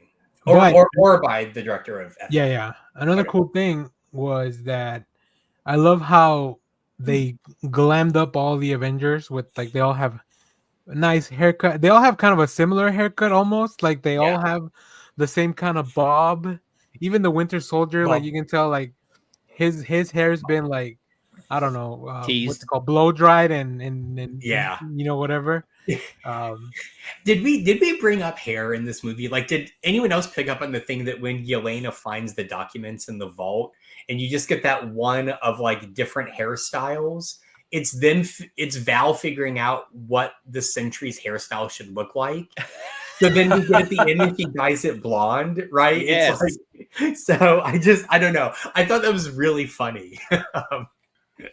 Well, I mean, she has a whole PR team. So like that's the other fascinating part of this is like her Avengers team is going to be so it could be the concept of like she has this Thunderbolts team, but then she goes, well, you know, PR says that it would look good if we had this person on your team too, and then Right. forces people to be a part of this new Avengers. Yeah. So no, My- sorry. I My felt like- daughter, I think, made the best point about the movie, which is Val is just an overtly evil Serena from a Veep. oh yes. It's like, what if she hadn't lost the presidency? Yes, exactly. So this is what Austin's talking about. This is the trailer. There's only 3 prongs here. Oh, interesting. It looks like it could be 3. I don't know. It's hard to tell. We'll have to wait for the Blu-ray release. Yeah. Because it's a weird angle, right? But it looks very similar. The ship, because 1, 2, and then there could be 2 down here, or this could be just 1. I don't know. So there you go. Speaking of memorable scores, I continue to just wake up and go, Fantastic Four. All the time, so. All right. Any last things we want to talk about Thunderbolts before we get out of here? It was great. Go Yeah. see it. Yeah, It go was see so it. fun. I can't wait for it to be streaming Yeah. so I can watch it some more. Okay, hold on. Here's another. I love the internet when it does dumb stuff like this. Oh gosh. The internet's full of dumb stuff. It's just they gave it the old John Madden treatment. So Oh, God. in the Fantastic Four trailer, ship with 3 legs. Ship with 4 legs. I mean, is this Well, a but fourth how do you know leg? Is the this weird? fourth leg is on the other side of the fire? Yeah, I don't know. Who knows? Yeah, right. What if the 4th leg is on the? Well, no, because we know that it only has 3 because we did see it from like the other point of view. So I don't know. We'll see. All right. Well, did you guys give a letterbox rating to Thunderbolts? Yes. 5 stars. Go ahead. 5 stars. Clay, what did you give it? I gotta look. I think it was like I gave it 4. 4.5 maybe. 4.5. I think so, yeah. Jeff, did you ever get a letterbox? Oh, what's Letterboxd? Never mind. Jeff left the show. I feel Yeah, I feel bad if Jeff was asking earnestly. Letterbox is when they had to cut. You got to trim down the image. Oh to yeah, fit the oh screen. yeah. To Yeah. fit in the letterbox. I get it. yeah. Exactly. Exactly. 4 stars. I had Jack in the Box the other day, so that counts. As Oh, well. I'm Same. sorry. I don't know. I don't do Jack anymore. It just they're burgers. It doesn't feel like real meat anymore. I'll just go to In and Out, where I know they're not frozen. Blah. You don't like In and Out? Let us know your favorite burger place down in the comments if you're watching this later on. All right, as the we one time I segue, get home. I'm the one on you a never- I'm on a real kick to try to not eat fast food burgers, but to go eat like little locally owned burger places. yeah. Keller's, give me a Keller's burger. Oh, Kelly's good. Ooh, Griff's. Griff's. Is it Griff's Griff's? is good. How about Burger Schmurger, which is the next one we're gonna try? Mm. I don't know Mm. about burger. What's the one on Motor Street by behind Parkland? Motor Street Oh. Burgers. Oh, I saw it on the Food Network and I went in. Yeah, Maple and Motor. There you go. Maple and Motor, yeah. Huh. Yeah, that's a good one. It's a good one. All right. This is pivoting into a Dallas City Guide show. The next thing we want to talk about is all the stuff we've been watching, and let me start with a few things I've been watching because it was a big week. I do love Maple and Motor. So have you guys ever watched Taskmaster? No. Didn't she die? Well, I've been watching Taskmaster UK, so Oh, luckily okay. that was fine and dandy. So Fancy. Taskmaster is like this show, and it's from the UK. The only reason I'm watching is because Jason Mantzoukas is in this season, and you can watch it on YouTube. And it's pretty much like this: they get a bunch of comedians, and they give them difficult tasks to complete on the show, and then of course shenanigans ensue.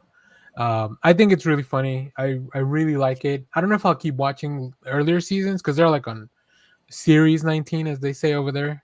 But I'm in it right now for Jason Mantzoukas. I think he's really funny. Oh yeah, he's great. It's working out really well. And then I just watched. I also, if you have HBO Max, as it will be known in a few days, once again, Unfucking-believable. yeah. Conan O'Brien's travel show. I forget what it's called. Conan O'Brien Goes Places or Get Conan Out of Here, something like that. Yeah. He's had multiple Get iterations Conan. of it. Yeah. Conan has to go. Conan has to go. Yeah. I it's only 4 episodes for the first season, and the second season they already dropped 3. I just watched that like in a whole day, and he's so funny. Like, man, Conan just gets it. He's so funny, and I love that when he goes to other places, even where he may not be as famous, he's just playing the shtick of like, I'm still as famous as I think I am. Right, when he's in all these different countries, and they always do really, really fun bits. So if you want something fun, you can either watch Taskmaster or Conan or both. I think it'd be fun to watch a bunch of travel shows on the about the same place. Yeah. So if you could find like a Conan travel show about whatever, and then go find like the No Reservations episode for that same place, and then maybe like the Anthony Bourdain one, and maybe it's your episode. They have a Rick Steves one. Yeah. Like there's a good one I watched for a bit with Richard Ayoade. Kind? Oh, Yes, Travel Man. Travel Man, yeah. And I love that one because it's just he hates traveling. Yeah. So all of his trips take place over a weekend. And my favorite is, I think in the first one he goes to Barcelona, but it rains the whole time. So he and his travel partner go to the football museum, and they have no interest in sports. So they're just like, oh, this is fun. That's the museum they went to. I mean, I like football, but like, there's so many museums over there. Yeah, I know. Oh, the Long Way series is the one with Ewan McGregor and motorcycles. Yeah. Oh. Which is different like- than the Norman Reedus on motorcycles one. I also like Fuck That's Delicious. The Yes, That sounds I good. can't remember the guy's name, but Action Bronson. Action Bronson. Yeah, Is that a real name? yeah. I mean, He's like a Action rapper. Jackson's a real name, so I can see Action Johnson being a real name. If you get to pick your own name, yes, it's real. Yeah. It's true. Yeah, that's And fair. you do get to pick your own name. I think at a certain point you could just go change it if you want Yeah, to. So. yeah. So you can be Josh Kickass instead of, Ooh, I like that. I'm totally doing that. or Ian. like Homer Simpson, Max Power. You can do I things. am your professor, You Professor ain't with a Kickass. Max Power. Professor Kick-Ass, yeah. I'm Can you Dr. guys show your Murderbot, MD. passport at the airport.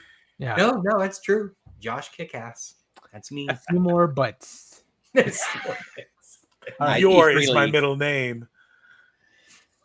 Then last Sunday, I woke up and I turned on Netflix, and Netflix just kept throwing this thing on my face. So I watched the movie called Nonas, which is about Vince Vaughn opening up a restaurant that is run by Nonas, which is Italian for grandma.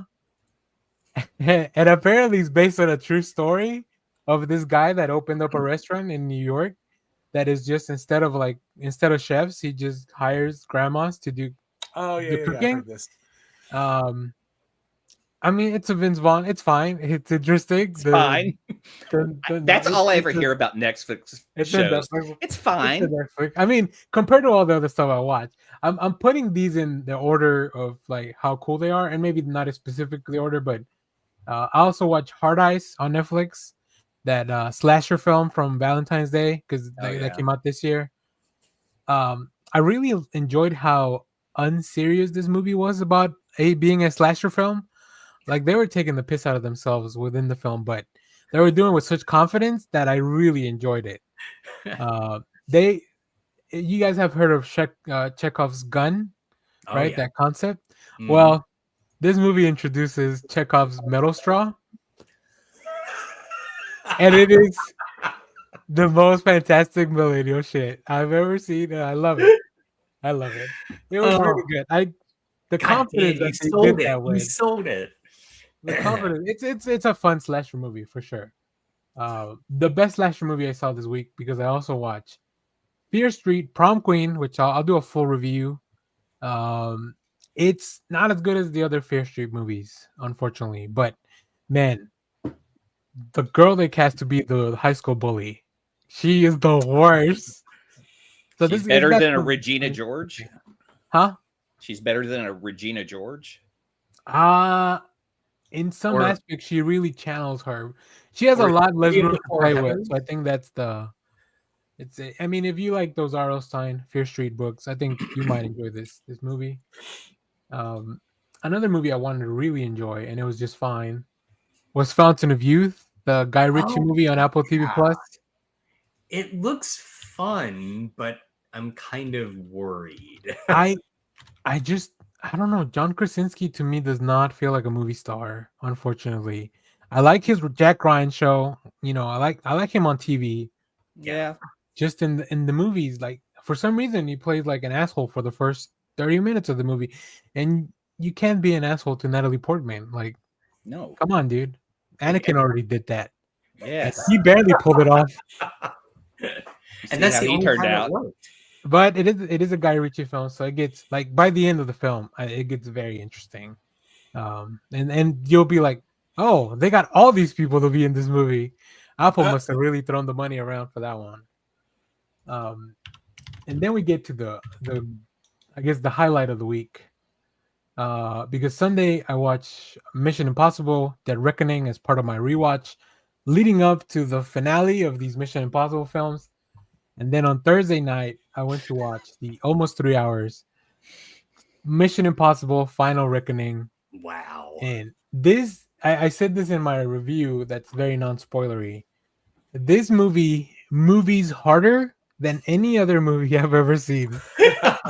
Like any movie trope, movie technique, movie like stunt, like anything you can think of that can be in a movie is in this movie. How should you watch all the Mission Impossibles going into this final movie? I don't think you should, and I do talk about this in the video. Like, I don't think you need to. You definitely will get a lot more out of it because they do a lot of callbacks.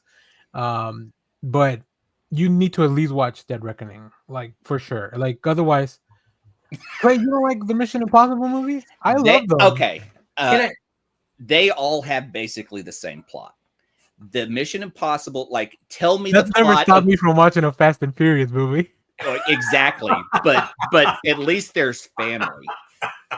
Holy shit! The Mission Impossible movies are such.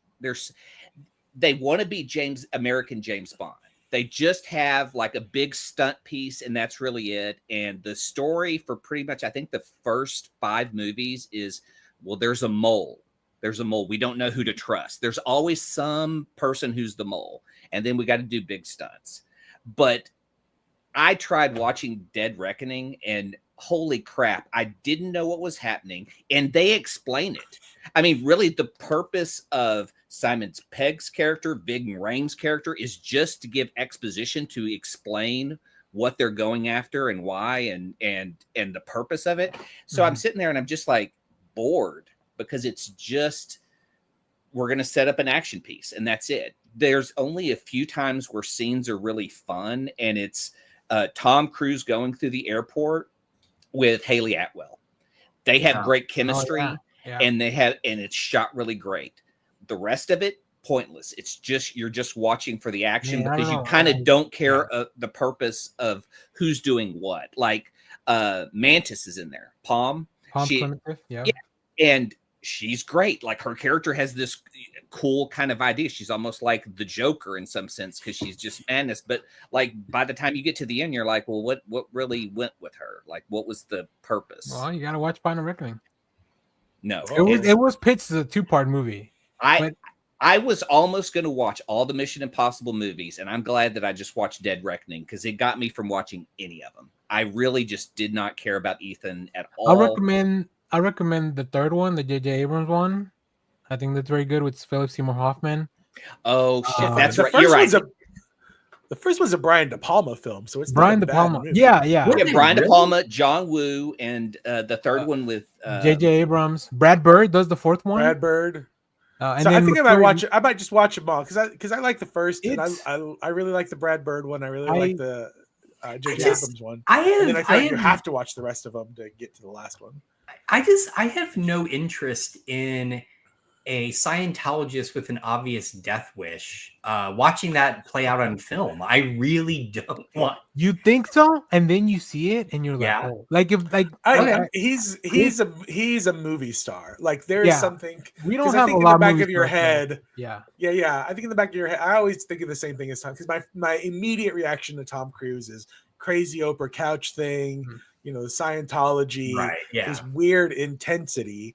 But then, like, you see him on the big screen, and I'm like, oh, it all makes sense. Like, he it all puts makes that sense. in the movies that he makes, that same intensity, right? And then the way people talk about, like, the way a lot of people talk about working with him, like he's just there to make the best movie that they can make. He's been running around all over the country, like promoting the movie and going to movie He's theaters. like, I can understand where people would be like, oh, well, maybe Scientology is a thing, because he's so hyper focused on like, Oh, and every interaction I've ever seen, like on TikTok or anything with him, like where he's, you know, interacting with somebody on Yeah. whatever, like he is always in that moment with that person. Hmm. Like, and I'm just like, he's so intense seeming, but not in a all bad his way, but intents like are in the pointed at you. yeah. that And moment. it's weird to be like how hyper focused he is, Yeah. and he, when he's talking about like how he reaches his goals and stuff, and like Oh. it's like listening to like a motivational speaker, but then you're like, but it's Tom Cruise, and he's, you know, Which is why he played a motivational speaker. right, exactly. I will Go back say, and watch those Magnolia scenes. watch both Final Reckoning and Lilo and Stitch. If you're going to the theater this weekend, remember that Lilo and Stitch is for kids, and there will be a lot of kids trying to buy concessions. Not kids, there'll be a lot of families trying to buy concessions. So like, get there with plenty of time, because kids have so many collectible crap to pick from that it's gonna take you forever. Because Is there a Because- Mission Impossible popcorn bucket? I'm Is glad it you just asked. Tom Cruise's head? Yes. Is this the key? And Oh boy. Oh Oh, wow. wow. I got the drink, I got the cup with working binoculars. Those are working binoculars. These are working binoculars. So I'm gonna go do some spy shit right For the after. low price of $150. Surprisingly, it was only $30, Oh, that's not which I bad. think it's pretty reasonable, because a bucket of popcorn itself is like $15. Right. I mean, how And good then- are those and the soda is binoculars? already like Binoculars are $10, so- expensive. So they're charging me $5 for the extra aluminum. I thanks to the AMC, because I bought the cup separately, and then when I went to buy the bucket at the end, because something I do, I'm a little I like doing this because I don't like popcorn. I'm never gonna get through a whole. Well, I like popcorn, but I'm not gonna get through a whole bucket of popcorn. Oh yeah, no, myself.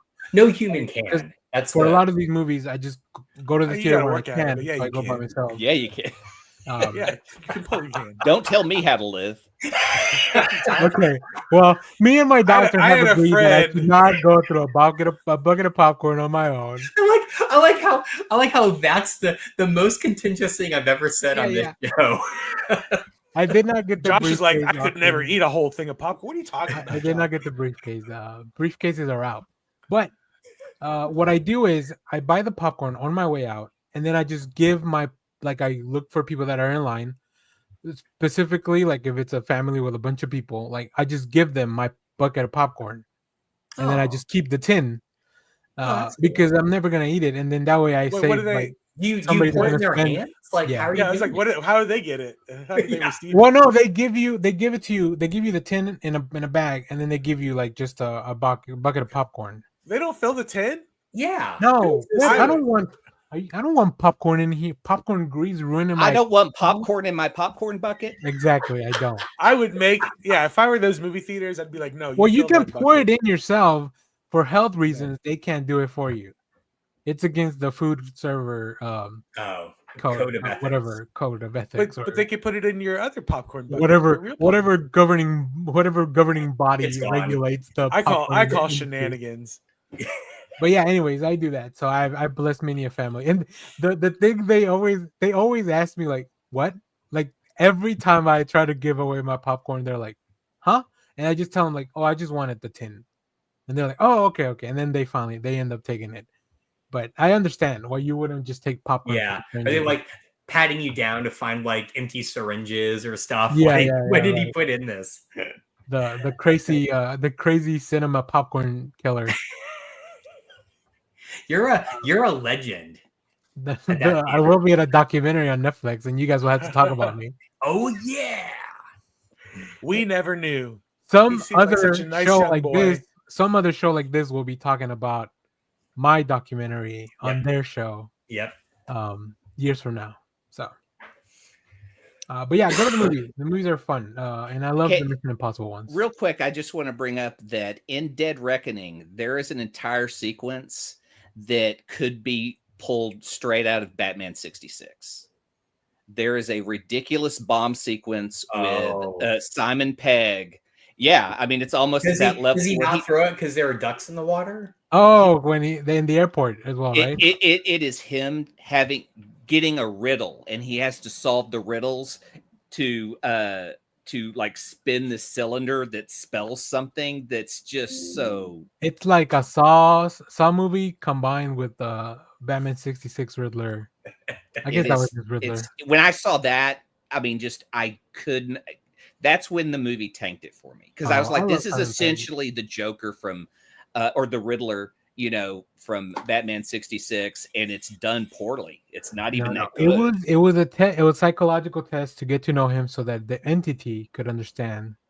Yeah, that's the other thing is the entity is just an AI thing that already knows the ending of the movie. I'll say this: the story is the weakest part of Mission Impossible Final Reckoning as well, but everything else, performances, the stunts, the villain and the plot, pretty much the weakest part of the film. So good. But the story is, it's probably, I feel like they were building a lot of it on the fly because they had to pivot a little bit with some things. Yeah. So. Am I a bad person for wanting this Lilo and Stitch to fail? Like, I just want Disney to stop making these. It won't. I'll tell you this. I saw a lot of people at the theater on Thursday evening with their families. The thing is, those movies don't just sell one ticket to some random adult like myself. Yeah. Those movies sell 10 tickets because it's like the whole family's got to go. But Austin can tell you in the chat he's gone to see both movies. Counterpoint. One of them he went on his own. They could just re-release the original animated film in theaters and sell the same number of tickets. Boring. And retain artistic integrity. Stitch crazy. Austin, 4 kids, they all love Stitch. Or Lilo, I don't know. No, I love Stitch too. I love the animated Stitch. Well, he's animated. Yeah, this one's still animated. But look at the evolution. All of this so much. We grew up with mostly 2D animation, and then they were like, "We're gonna make it 3D. Then we're gonna make it live action." So every generation is getting their version of something that they go, "Oh, well, this is my version of this because I love the 3D or I loved the live action." So the kids are going to be nostalgic about this 20 years from now. It's like, "Oh, I loved growing up with all the live action Disney remakes." Because that was what their family took them to. So that's all it is you just take that story, you resell it, and it's built-in nostalgia 15, 20 years later. I do hope we all live long enough to see the animated version of Lilo and Stitch based off of the live-action version of Lilo and Stitch. Based off the cartoon, Lilo and Stitch. Based on the book Push by Sapphire. The only thing that will save this live action Lilo and Stitch is if Kevin McDonald's in it. And if he's not, I'm fucking out. If they make it a laundry machine again or a dryer. Right? Because the animated, they changed it to like a pizza box or something. Yeah. When she gets whatever. Oh yeah, when she gets stuck in the thing. I will say, if you want to watch somebody take a crap on these live action remakes, somebody that we respect, Tony Gilroy was at the Paley Center talking about Andor, and I think Good. I haven't gotten to that point yet, but I know Yeah. it's in the interview. Zach Galifianakis is in it. I didn't realize he was in Lilo and Stitch. Oh, now Clay's in. No, unless it's his hangover character. Or the guy from Between the Two Ferns. Yeah. Yeah. Or him playing himself in Only Murders in the Building, which was really good. All right, I've taken up long enough, and I do want to talk about comics eventually. So, Clay, why don't you tell us about some of your highlights, and then we'll go to Josh. And Yeah, I'm gonna shoot these real quick because I've been able to watch like a lot of film recently. So I'm gonna start with some of my favorites and then get down to Mission Impossible. Sisu, it's free. I believe we watched it on Tubi. Mark recommended this film. I believe it's from Norway, or it's Finnish. yeah, super violent, right? Super violent. Oh Yeah. my God. This is amazing. Everyone should watch this. If you love John Wick, that style of film, this is awesome. This is the story of this guy who's kind of it's a legend of this man who is I believe he's a farmer. And it's at the end of World War II, and the Nazis are told to leave this area. And so while they're leaving, they run across this guy, and he has discovered a whole bunch of gold, and he's headed back home. And so the Nazis are like, we're about to go home and be hung as enemies of the state. We've lost the war and everything. They're going to steal this guy's gold to get out of it. And I mean, ain't a lot of dialogue, but the good guys and the bad guys, and holy shit, this is, and the thing that amazes me is as you go through this journey, Mark had already told me this was so good, it did so well, they set it up for a sequel. Also, 91 minutes, solid movie. I gave it 4.5 stars. I absolutely loved it. Nice. Novocaine over on Paramount Plus. Yeah. Fun movie. I mean, it's another John Wick ripoff of like, we're going to have this, guy who can do crazy things. Jack Quaid is just kind of got that. He's like his mom. He's got that thing. You kind of enjoy the dude on screen. You kind of enjoy just watching him go through all this. It's fun. Also, Ned from the Spider-Man movies is also in this. Oh, yeah. Cool. Yeah. Fun movie. Insane story. I say insane, but I mean the way it plays out with his character and stuff, but it's just a guy who can feel no pain. So it's kind of like Kick-Ass, but this guy's just a bank manager, and one day they get robbed, and so he's like and they take one of his coworkers hostage, so he goes after him. And just the things he does to his body are the coolest part. Like, I would say the fight scene in the tattoo parlor, best fight scene in the movie, and it was just insane. If you want a good Jack Quaid double feature, watch that and then watch Companion on Max. Yes, I've been dying to see Companion, so I forget that he's in that. Meg Ryan is his mom, right? Yeah. Hey, did you guys tell Josh who Louis Pullman's dad is? Bill Pullman, Bill Pullman, president in Independence really? Day. Yeah. Oh, wow. Now you'll never not know because they look exactly the same. Yeah, I can totally once you see him again. But anyway, all right, go ahead. Yeah. I rewatched one of my favorite crime films, Killing Them Softly. If you haven't seen that and you really enjoyed Ben Mendelsohn in Andor and Rogue One, he plays like a street thug in this. James Gandolfini. What if you enjoyed him in Secret Invasion? Nobody enjoyed him in Secret Invasion. Trick question. But Killing Them Softly, great crime film. Brad Pitt kind of runs that whole film, but just the scenes with Gandolfini in it are great. I mean, then I did a marathon of the Decline of Western Civilization films. If you've ever been interested in punk and metal and the music of the 80s, the director goes from 1980 all the way to 1999 in 3 different films. The first one focused on punk rock and the punk scene of the early 80s. And then it really gets weird because the second one is about heavy metal. So they introduce or you get to get interviews with Kiss, with Wasp, with like all these heavy metal bands. And it's so far removed from the punk scene where punk is very political and has like all these kind of like ideologies, and heavy metal is just like about drinking and getting women. And then the third decline of Western civilization film is on the punks, the street punks, who are part of the punk scene almost 20 years removed from the first film. Most of the people that are in that film weren't even alive when the first film was made. So a lot of great music, a lot of really wild interviews. Gene Simmons is interviewed heavily in it, and he just wanted to be interviewed at the Hustler store in LA. So his whole interview is there while he's in the store. That is classic Gene Simmons. I'm Jesus pretty sure Christ. when we went to New Orleans once, we stopped by Larry Flint's Hustlers Club. Because of the name recognition. Yeah.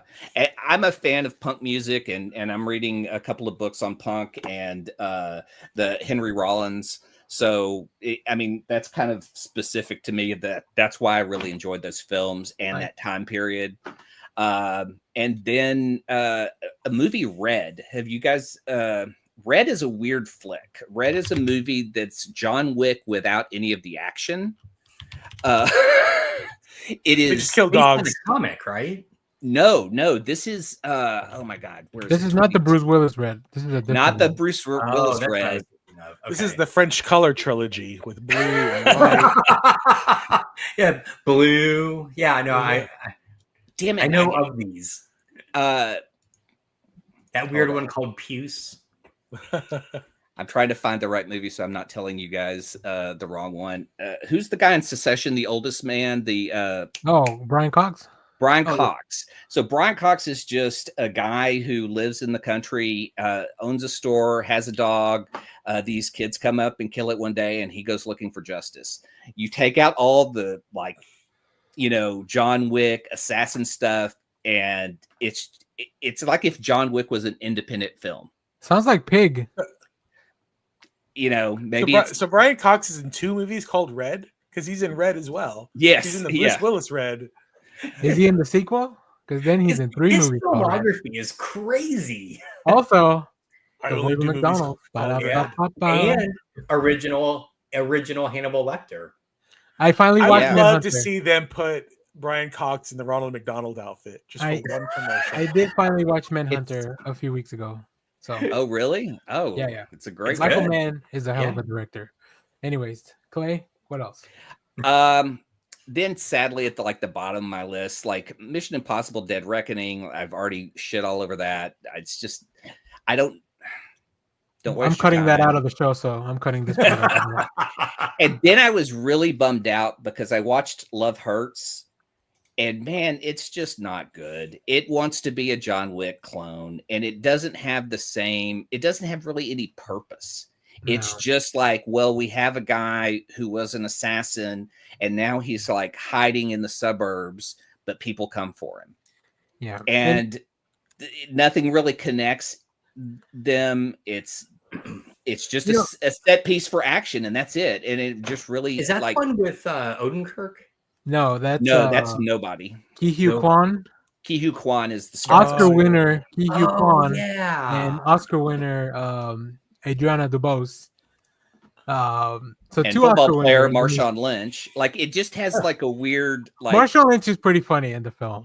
I admit he's pretty funny, and he's a great assassin because he's a giant dude, and they have him being thrown all over the place. He just tackles people. But like Mission Impossible, if you just want to watch it for the action, there's nothing wrong with that. Like Yeah. this has more of a story than Mission Impossible. But yeah, Maybe. that's pretty much the flicks I've been going through. Sisu, that's the one I recommend this week. All right, we'll save your TV stuff for another day. Yeah. Clay, Josh, what did you watch?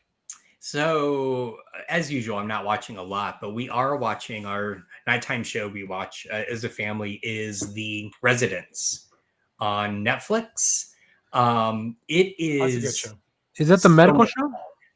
No, it's a... That's the White murder House mystery- show. Murder mystery. Oh set in the White yeah. Okay. and You talked about it is great.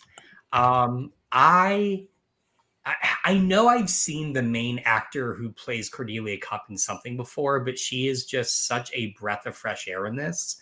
The cast is amazing.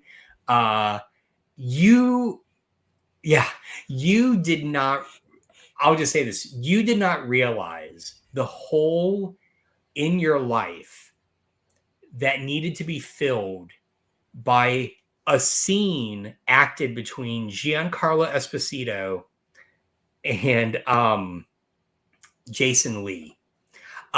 You get the two of them on screen together, and it is fucking riotous. It is so good. This show is great. Oh God, I just blinked in her name. Jane Curtin is in it. Kylie Minogue is in it, playing herself. That's it amazing. is great. Yeah. So the basic plot is it is the night of a state dinner at the White House with, and I think this is a very pointed thing, with officials from Australia. So all the like non-American officials of the state dinner are Australian. There's a running gag about Hugh Jackman, that he's in it, but you never see him fully. And anyway, a murder takes place, and Cordelia Cupp is this famous detective that is brought in by the head of the Metropolitan Police to investigate. She basically keeps everybody there all night long because she won't let anyone leave because she needs to figure out who murdered the person who was murdered. I don't want to spoil anything for you. It is fantastic. If you like murder mysteries and you like the kind of quirky, the very intentionally quirky detective trope, this is your kind of show. You'll dig it. It's good. Al Franken is brought back to basically reprise his role as Senator Al Franken, even though that's not his name, but that's clearly what he's playing. It's good. It's really good. Randall Parks is in it, who, it's sad to say, but Randall Parks very much is now stereotyped as I am the straight man. You know, he's basically playing the same role he played in WandaVision in this. Magic and all? Huh? Magic tricks and all? Up close magic. Not magic. Well, actually, wait. No. I was trying to remember, but no. But yeah, it's good. It's really good. Nice. So, but that's All it. right. Other than Thunderbolts. All right. We're going to come back the opposite way for comics. So stay tuned, Josh. You're almost up. Jeff, did you watch anything? I had a rough week technology-wise. My TV died on Monday Your TV night, killed your computer? and then my computer got jealous on Tuesday and decided to die on Tuesday. Oh my God. Yeah. It was a rough week. I just got my, but it did. So I started watching stuff that I would normally. I watch a lot of Dropout TV. Dropout is a streaming subscription service, and it is the spiritual successor to the old College Humor website. So the guy that used to run like the game show and then the VIP. They do a lot of game shows. They do a lot of like D&D playing. Gotcha. They do a lot of improv-y kind of stuff. Yeah. It's fantastic. I love all their shows. They have this one show called Game Changer, which is just yeah. So yeah, Game Changer, and it's a game show where they just do different games every single game. And their season 7 premiere started in the middle of season 6, where their 3 contestants got a dossier handed to them, and the dossier said, "You have 1 year to complete this. Bye." And so the season 7 premiere is them coming back with the list, and the things on the list were like, collect as many locks of hair from your friends as you can. Take a selfie with the most famous person possible. What's the biggest thing you can get off of Craigslist for free? And the things that they present when they come back after a full year, like some guy found like 2 Sea-Doos for free. Somebody like it's just so insane what they are able to do. They have another episode of that show, of the Game Changer show, is they do kind of a riff off The Circle where they take their cast. It's the same kind of, they're all improv, stand-up comedian, TV writer kind of people. In all across the board, they're all kind of in the same, a bunch of different shows, but for the same company. And they throw them all into these different hotel rooms, and they say, come up with a character. and then you're going to try to figure out who is playing who, because everybody in these, you know who you are. So it's just so much fun to watch, and it's something I don't watch very often because I couldn't get it, like I couldn't stream it through my TV. So I'd always be watching TV first, and I forget that I have the subscription to Dropout on the computer. So I watched a lot of Dropout while my TV was on the fritz. My computer busted for a day. I got it fixed later that day. So then I was just stuck with YouTube and Dropout for the rest until I finally went out and bought my new TV. But now I've got a Roku TV, and it's back to watching all the Roku channels. Well, you're not getting reimbursed for any of that. Yeah. Unless more people join the Patreon. Yeah. Please and thank you. If you want to help Jeff out with his Roku TV. All right. Wasn't that much. Yeah. You got it free on Craigslist? I got it for free on Craigslist. I went to Walmart to buy my TV before all the tariffs hit. We'll do comics the other way around. So snake draft style. So Jeff starts and then Josh. And then feel free to jump in at any point if we read the same thing. We've got Wonder Woman number 21. Batman and Wonder Woman are trying to solve a murder case. Somebody murdered Ares. Batman and Wonder Woman are on the case. Great comic, great issue. Tom King loves writing Batman. I love it. Really nice double, really nice 2-part story. Whoa. And I got this really cool Chris Anka. I hadn't seen a Chris Anka cover in DC book in a while. So, and again, the art is who is it? Who's the artist? Guillaume March. Guillaume March. Yeah, Guillaume March. And who accidentally, I tagged him in a story, and I think he accidentally tried to call me on Instagram. Oh wow! I have a missed call from Instagram in the middle. I guess he was trying to share the story. How mad were you didn't pick up? Yeah. He's like, because he's Spanish, so they're ahead of us. So when I woke up, I saw the missed call. I was like, oh, well, okay.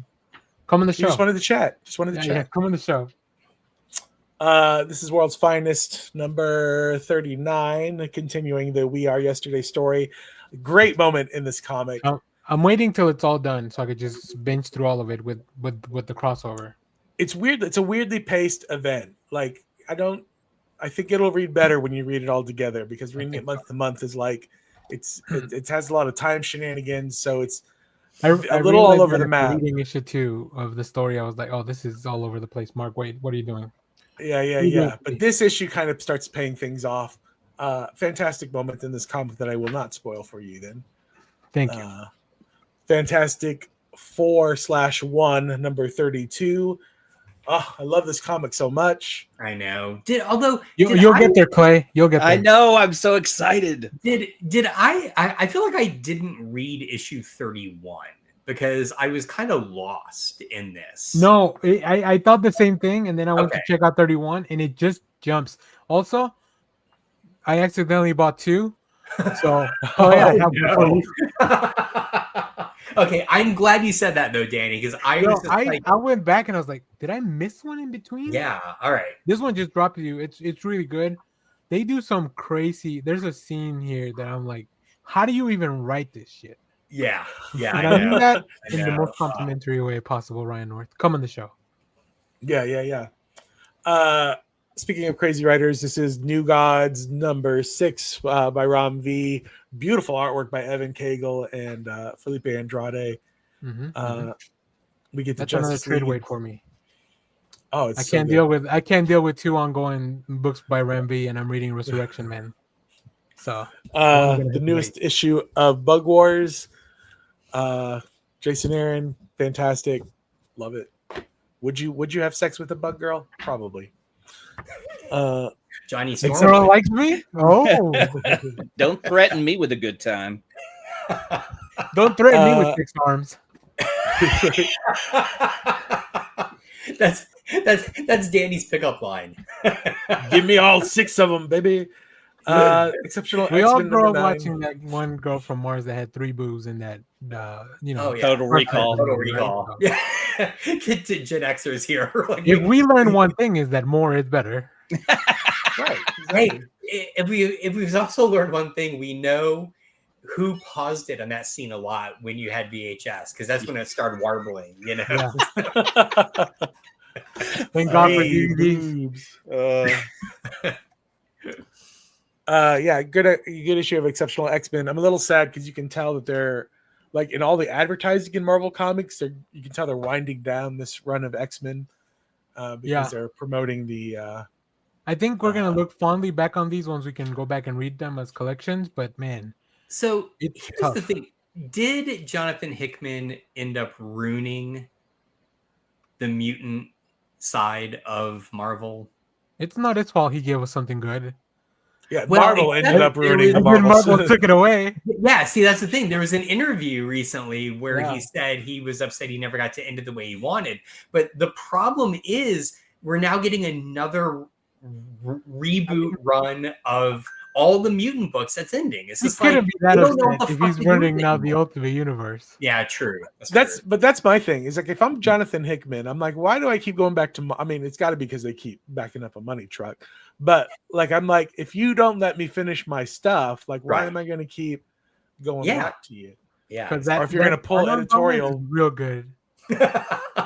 He gets paid up front, so regardless Yeah. of whether he's there for the full 5 years or not, But after Gods, because like Gods just kind of fell flat. Well, God's I don't. petered out hard. It did. Gods- I couldn't even finish it. I think that one's Yeah. one that we're gonna go back and reread it, and they're like, "Why didn't I read this when it was coming out? You fool!" I don't know. I don't I know. have all the feel- issues though. I do. Have I all didn't the even issues. put it on my list because I didn't finish it, and it wasn't worth looking at. And I We'll love, I do a love, Gods I episode love next year. Ultimate. He Yeah. starts in his Invasion comic, I think, next month or in the next 2 weeks or something like that. Yep. I don't know if I'm even going to pick it up, honestly. You Wolverine Revenge was just kind of there. I don't know. I thought it was cool. I did finally finish it. I liked it. It was fine. It was fine. Anyway, Absolute Flash number 3. I will say, Whoa. pun intended. This felt like it ended a little quickly for me. This little like it's Like a it flash in really the pan. it's like a flash in the pan. It's very Jeff Lemire up until that point because Jeff Lemire loves like laying out a slow burn. Mhm. And This then- is a very small spoiler, but like, look at Nick Robles' art. That's Yeah. amazing. It's so freaking cool. and then I have a stack that I've not read yet. Okay, we'll go back to that. You need both, if we brother. have time. Josh, do you have anything that Jeff didn't talk about? I think you do. Yeah, actually. So I had what can only be described as the most delightful hour of comics one can read because it was all Fantastic Four themed. So I read 32. When comics attack, Clip that. 32. And then I read One World Under Doom, Oh yes. which are you reading this, Clay? I've got the first 2. I haven't been to the comic shop in like 2 months. No, I was going to say, because when you get to the end of this Ryan North run, you're going to want to insert these in there. I've read the first 2, and I'm on board. yeah, try to read them as you get to the Fantastic Four stuff. Yeah. Because they work really well like that. I read, which I do want to point out, there is a moment in this that I absolutely love, which is Dr. Doom saying famous Marvel hero lines. So he says "flame on," he says "snicked," which is just delightful because I want you to imagine Dr. Doom's voice saying "snicked." Yeah, there's one more he says. I can't remember. Well, I mean, there's a big one at the end, but that's a big spoiler. So I Yeah, don't it wanna... is. I won't say it. But anyway, again, because these are both Ryan North, it's really well done and tied together. And RB Silva's art on the One Day Under Doom, Yeah, it's been really good. fantastic.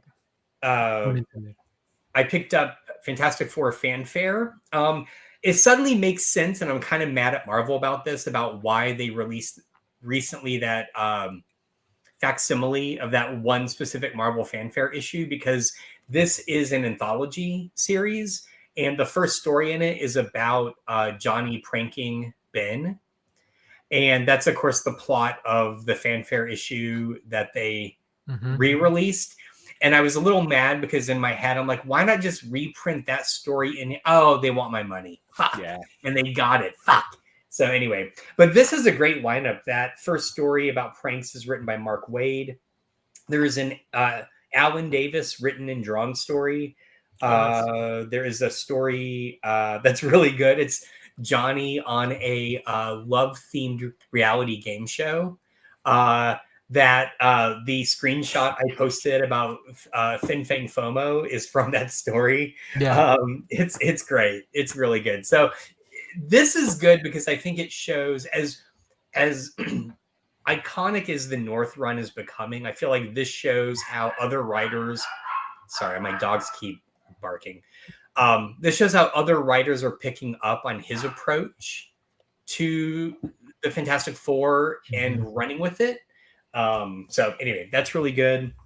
And then of course I picked up issue 1 of The Thing. Oh, so cool. Yeah, I was actually not into this until the very last page.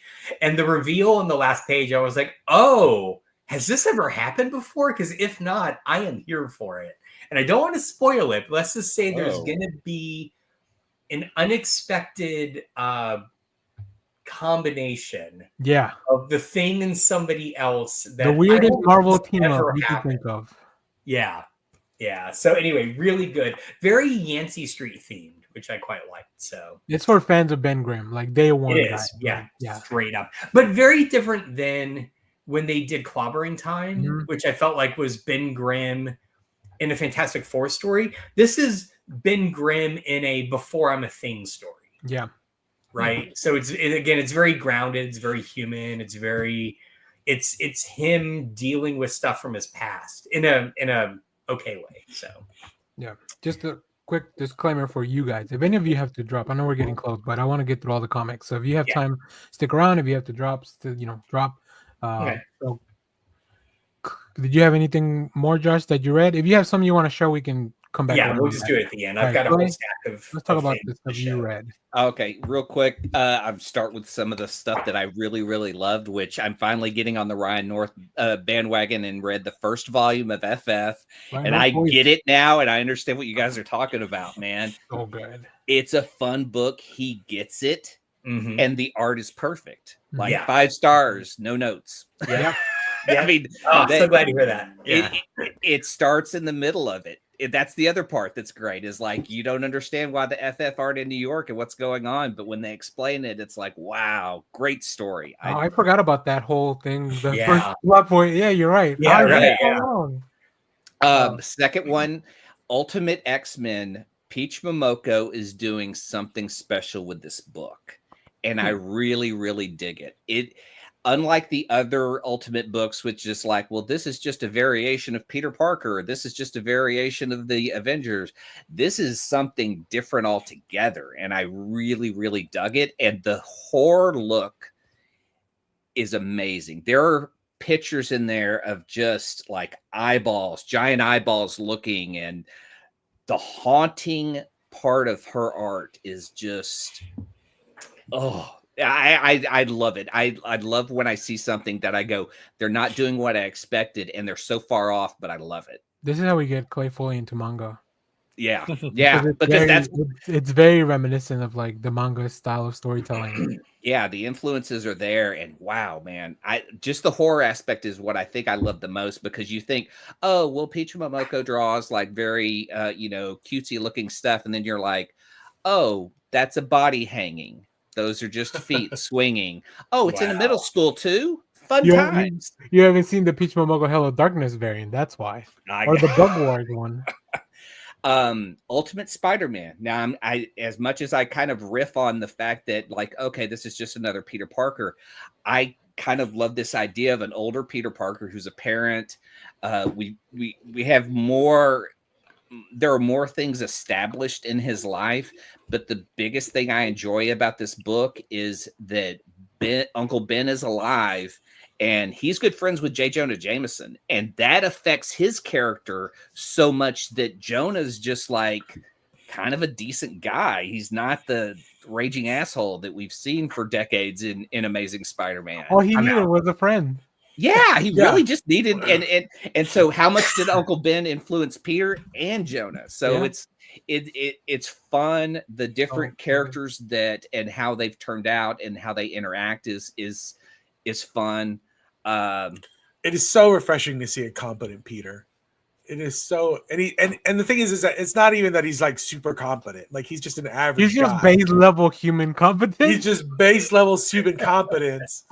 And He still gets jacked up by the Prowler, and but he's trying. Yeah, but he's not like woe is me, and like he's He's not like, that oh, maybe I down on his should luck, tell my Peter. family about all this. He's Yeah, got that'd be a good MJ. idea. He's got a family. He's won at life. Like he's got the things that, and to me, when you have a hero that's won at life, the only way the story can go is you take those things away. So that's the evolution of what I feel like Ultimate Spider-Man's going to be, and it might be a lot darker than we've seen of Peter course, Parker's life. The ever looming threat of the Maker coming back in every issue, like even so. Yeah, and then it starts getting to where I wasn't as the Ultimate Universe. I didn't have as much fun. I wasn't a fan of Ultimate Invasion.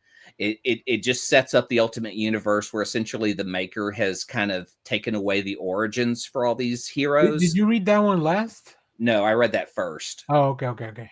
And I just yeah, it's a big primer. and it's just and then you get Ultimates, which I really was like I didn't enjoy as much. I mean, honestly, that Spider-Man and X-Men of the Ultimate Universe are top tier for me. I love those. Stick around with Ultimates because Dennis Camp. I mean, that's one of the books I was going to talk about. Okay, he's doing just Dennis Camp can do no wrong in my book right now when it comes to comics. So yeah, I for some reason I thought that Hickman had written that and was Dennis Camp has been the person that they give the Hickman book once he's gone because he did like a Children of the Atom thing with the characters that Hickman created. So it's really funny that it's like Hickman has an idea and I'll give it to Dennis Camp so he can elaborate in it. So, and then outside of Marvel, I had been wanting to read a bunch of Star Wars comics and was able to find them at the library. Outside of Marvel, yeah, I know, because my library has little to no DC. All their DC stuff is like young adult, like kid books. No, very rarely do they have any digital versions of like modern Batman, Superman. I think that Mark Russell Space Age book was like the most recent hard copy that I actually pulled from the library. But I've been requesting like more and more stuff, please. They had Star Wars Dark Droids, the kind of, I guess, the beginning of explaining droids and the droid slavery in the Marvel Universe, which is kind of fascinating because there's just like one page that describes it where the droids purpose is defined in their head and they believe I have a purpose, so I exist. Mm-hmm. And the second level of recognition is that we exist as robots, that we are, we exist and have a soul. And then the third level of that acknowledgement is them, the flesh, the opposition. And it's a creepy book. Like the thing, I both were okay. I'll say the one thing that I really loved is the body horror. Because as the droids figure out that they are sentient, one thing that they're looking for is how do we get more power like the Force? Well, the Force is welded by flesh welders. So you'll see R2 units that have legs and arms sewed on them. And it is so disturbing looking. You see robots that have like human hands and not like cool cyborg looking stuff, like they've just been stitched and added on in various places, and so it's really bizarre looking. That's what I really dug about the book. The D Squad is the assembling of the droids that fight the droid uprising. So you have R2, Zuckuss, 4LOM, a protocol droid like C-3PO. I believe he's called Triple Zero, and the Dr. Afra robot. Yeah, that's what he's from. But the thing that bugged me, this is, I hate, this was all part of like a crossover event. So you were supposed to read different issues at different times with the ongoing Star Wars book. but they're not published that way. They're just published in a collected trade. So like as I'm reading, I read Dark Droids first and got introduced to the D Squad, but the D Squad was actually put together before that book. So like it was out of order, and I should have hunted down a reading list, but hey, sometimes you just want to read a comic. Yeah, sometimes you just want to read a comic. And D Squad alone was fun. I mean, it's weird because there's like a lot of R2 dialogue to get the story going, but it works. I mean, because they make it work. R2 is able to talk to a lot of people, but this also takes place between like Empire and Jedi. I believe is like that. So again, they're trying to cram in like original Star Wars people and stuff. So I wish it had been done outside of that time frame and just told us the origins of droids becoming sentient. That's the part I love the most. Nice. All right. Well, let me touch on a few things, and then we'll go back around if you want to show something else. I read the coolest comic I've read in a while. Spider-Man Wolverine #1. This is a Clayton Crane cover, which was already amazing. Yeah. But the interiors are done by Carrie Andrews. Ooh. So like it's gonna look I love his work. super cool. Like, let me show you the Spider-Man real quick. Yeah, Carrie Andrews goes like almost McFarlane levels of like flexibility. But it's like, oh, let's put the two most popular characters in one book. And then there's like a really cool twist at the end. Yeah, I really like this. This is written by Mark Guggenheim. You probably know that name from television and other comics. He wrote the Dark Droids that I read. Oh, really? Yeah. Oh, okay. So Charles Soule did the D Squad. He did the D Squad. Yeah, I think it is that, or maybe I got them inverted. Maybe they're backwards, but yeah, I know they were both involved. Cool. Also, if you watch that movie, The Killer, there was a new comic from The Killer, the David Fincher movie. I guess it was a comic first. This is Affairs of the State #2. It's pretty good. Boom Studios. I mean, they sent us a review copy, and I really liked it, so I picked up the blank. I picked up the new Superman Unlimited with Dan Slott. This is the James Gunn. And what's his name? David Cornsweet cover. I almost got that cover. I got the Frank Quietly one. Oh, that's a really cool. I love Frank Quietly. And I also got this nice foil Jesus-like variant. Jesus Clark. The last thing I read that we haven't talked about is Detective Comics 1097.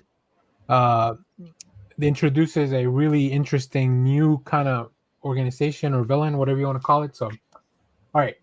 If you guys want to show up some more comics that you got, let's do that once more around. So we can start with Jeff, Josh, Clay, and then I'll finish up because I have something that I want to show you, and then we can end the show because I know it's been running extra long. Books I've not read real quick are Batman and Robin Year 1 #7. Mark Waid, Chris Samney.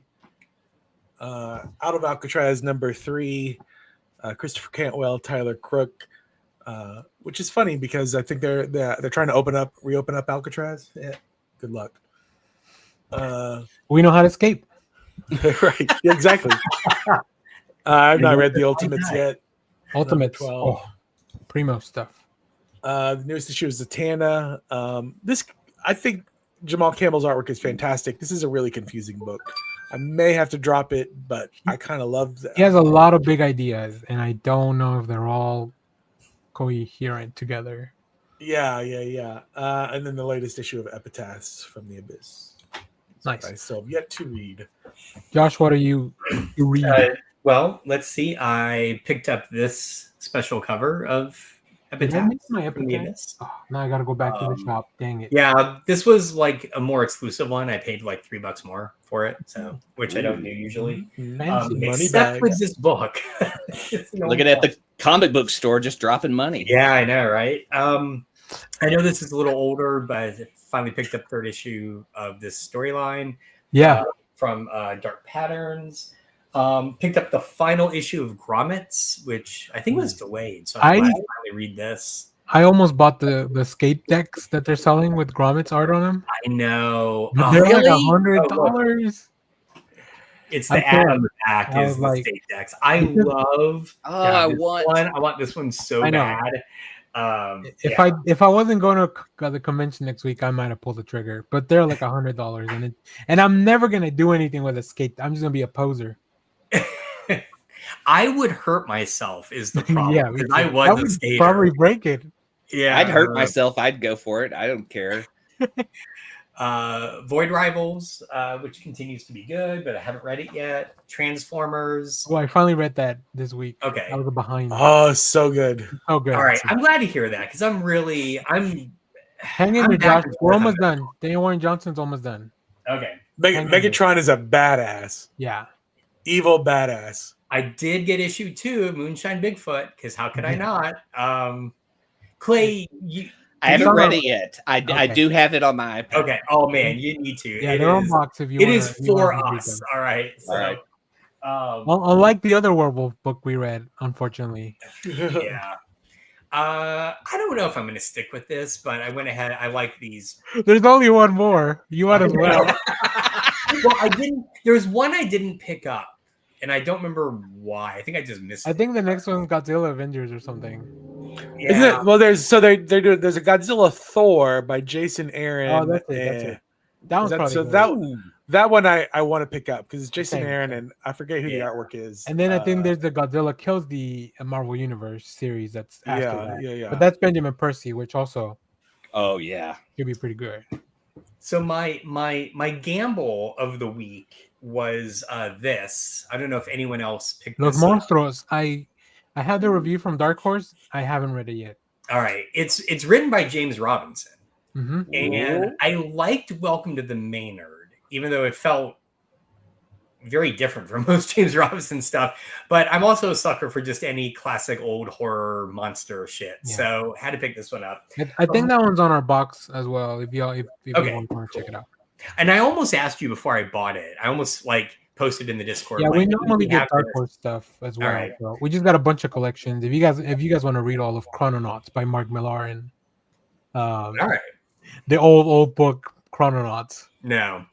But my big pick of the week that I was not expecting, but I'm so hyped about is this. Ooh. This is Night Drive by Richard Sawa, who passed away several years ago. I'm actually have an original piece of art from his right up there on my wall. But I love Sawa. This was his first comic work, and actually contains, it's on the back, it contains the short story that they ended up using when they made Liquid TV on MTV. That story is in here. And this had been out of print forever, decades, and Fantagraphics just brought it back. Only $20. Has a great introduction about remembering him, and then it just has the actual comic stuff in it. So I am super hyped to read this. I was really excited that it came out. So Night Drive. All right, Clay, do you have anything else to show us? No, just my recommendation of the week, unless you want to get into what is it? Yeah, go ahead and just give it to us now if you want.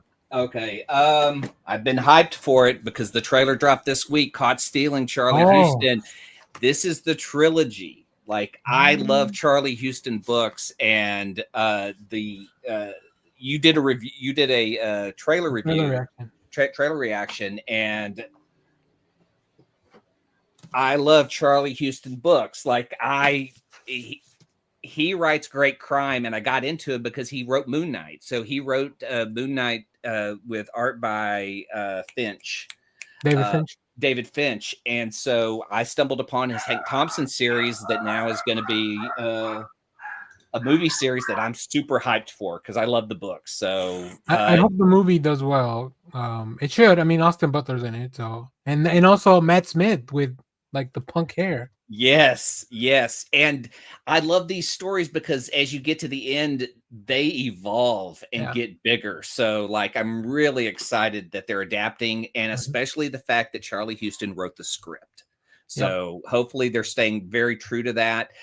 From what I can tell, I'm not 100% sure if the character stays an alcoholic, but like, he tells the story from an alcoholic's perspective as he works in a bar.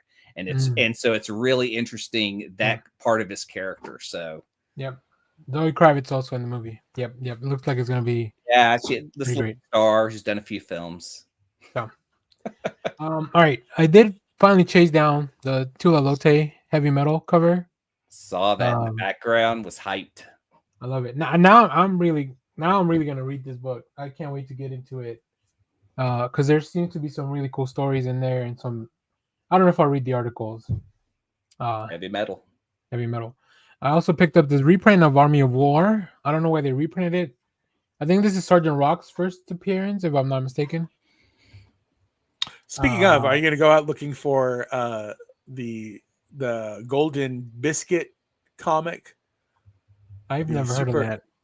You don't know? They're doing a reprint of a Super Action Comics. I think it's an old. It's the first appearance of Crypto. Oh, okay. And they have in Willy Wonka style. Oh, yeah, There's going to be 2 that have a Golden Biscuit ticket printed with them, and you get that gets you into the Superman screening premiere. Got it. Can they just show it at my house? Like put it on my HBO account? Give you Just a thumb exactly. drive. Yeah. It's got a little it barcode on can it. self-destruct. It can self-destruct once I'm done with the movie. You have to eat the cookie. Yeah. I'm still reading Legacy of Vader. Really cool. Charles Soule's coming, so maybe I'll get some books signed. Also, Moon Knight. I'm a little behind, but as long as Jed McKay's writing this, I'm gonna keep picking it up. Maybe my definitive Moon Knight writer. I don't know. Maybe we might have to have a show about it. Yes. Take that, Bendis. Titan Comics found some stuff that I guess they had lost for Free Comic Book Day, so I picked up this Free Comic Book Day foil variant. Wow. Whatever Happened to Crimson Justice. This is from Mad Cave Studios with Dan Panosian cover. We have a review for it, but I mean, I was not going to pass up a cover by Dan. Also picked this up just for the cover. And then Hulk, Doctor Strange continues in the... Who's writing these? J. Michael Straczynski? Yes, J. Michael Straczynski's series of one-shots. And that's all. The last thing I want to do, well, then we can get out of here because I know I've held you guys for too long. I picked up 2 more blind bags of Battle Beast.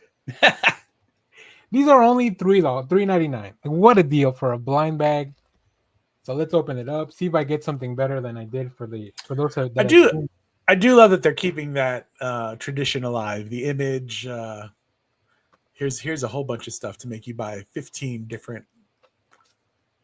Okay, so I got another blank cover, which I'll be using at the convention. I don't mind the blank covers because Ryan Notley's coming, so maybe I'll get something by him. Whoa. Maybe not. He's actually, I'm actually probably priced out of Ryan Notley. His stuff is very expensive. No, just his stuff is pretty expensive. But I mean, I would if I. I love his artwork. Yeah, me too. And then, and I got another David Finch. So I have multiples of these, so I'll be handing them out, giving them out. I didn't get anything that I wanted in the blind bag, so what a way to end the show. Wah, wah, wah. I know. All right. Well, that's our show. Thanks to everybody that stuck around forever. Next week, I don't know what we're doing because I'll be at Fan Expo Dallas. So if you're over there, come say hi politely. I might have something to give away. We'll see. That looks like a huge show because I've seen it advertised as the Back to the Future show. Yeah, which I hope that distracts a lot of nerds so I can do whatever I want in the comic book stuff. So yeah, catch up with if you go, say hi, but you got to show me that you're a subscriber. So, all right. Prove it. Anything else? Any recommendations anybody had? I think we talked about enough stuff. So cool. Well, thanks for watching, everyone. We'll see you guys next time at some point. And where is the outro? Never have it loaded up. Ready? All right. Bye, everyone. See ya. The most important thing in life will always be El Bebo. Simon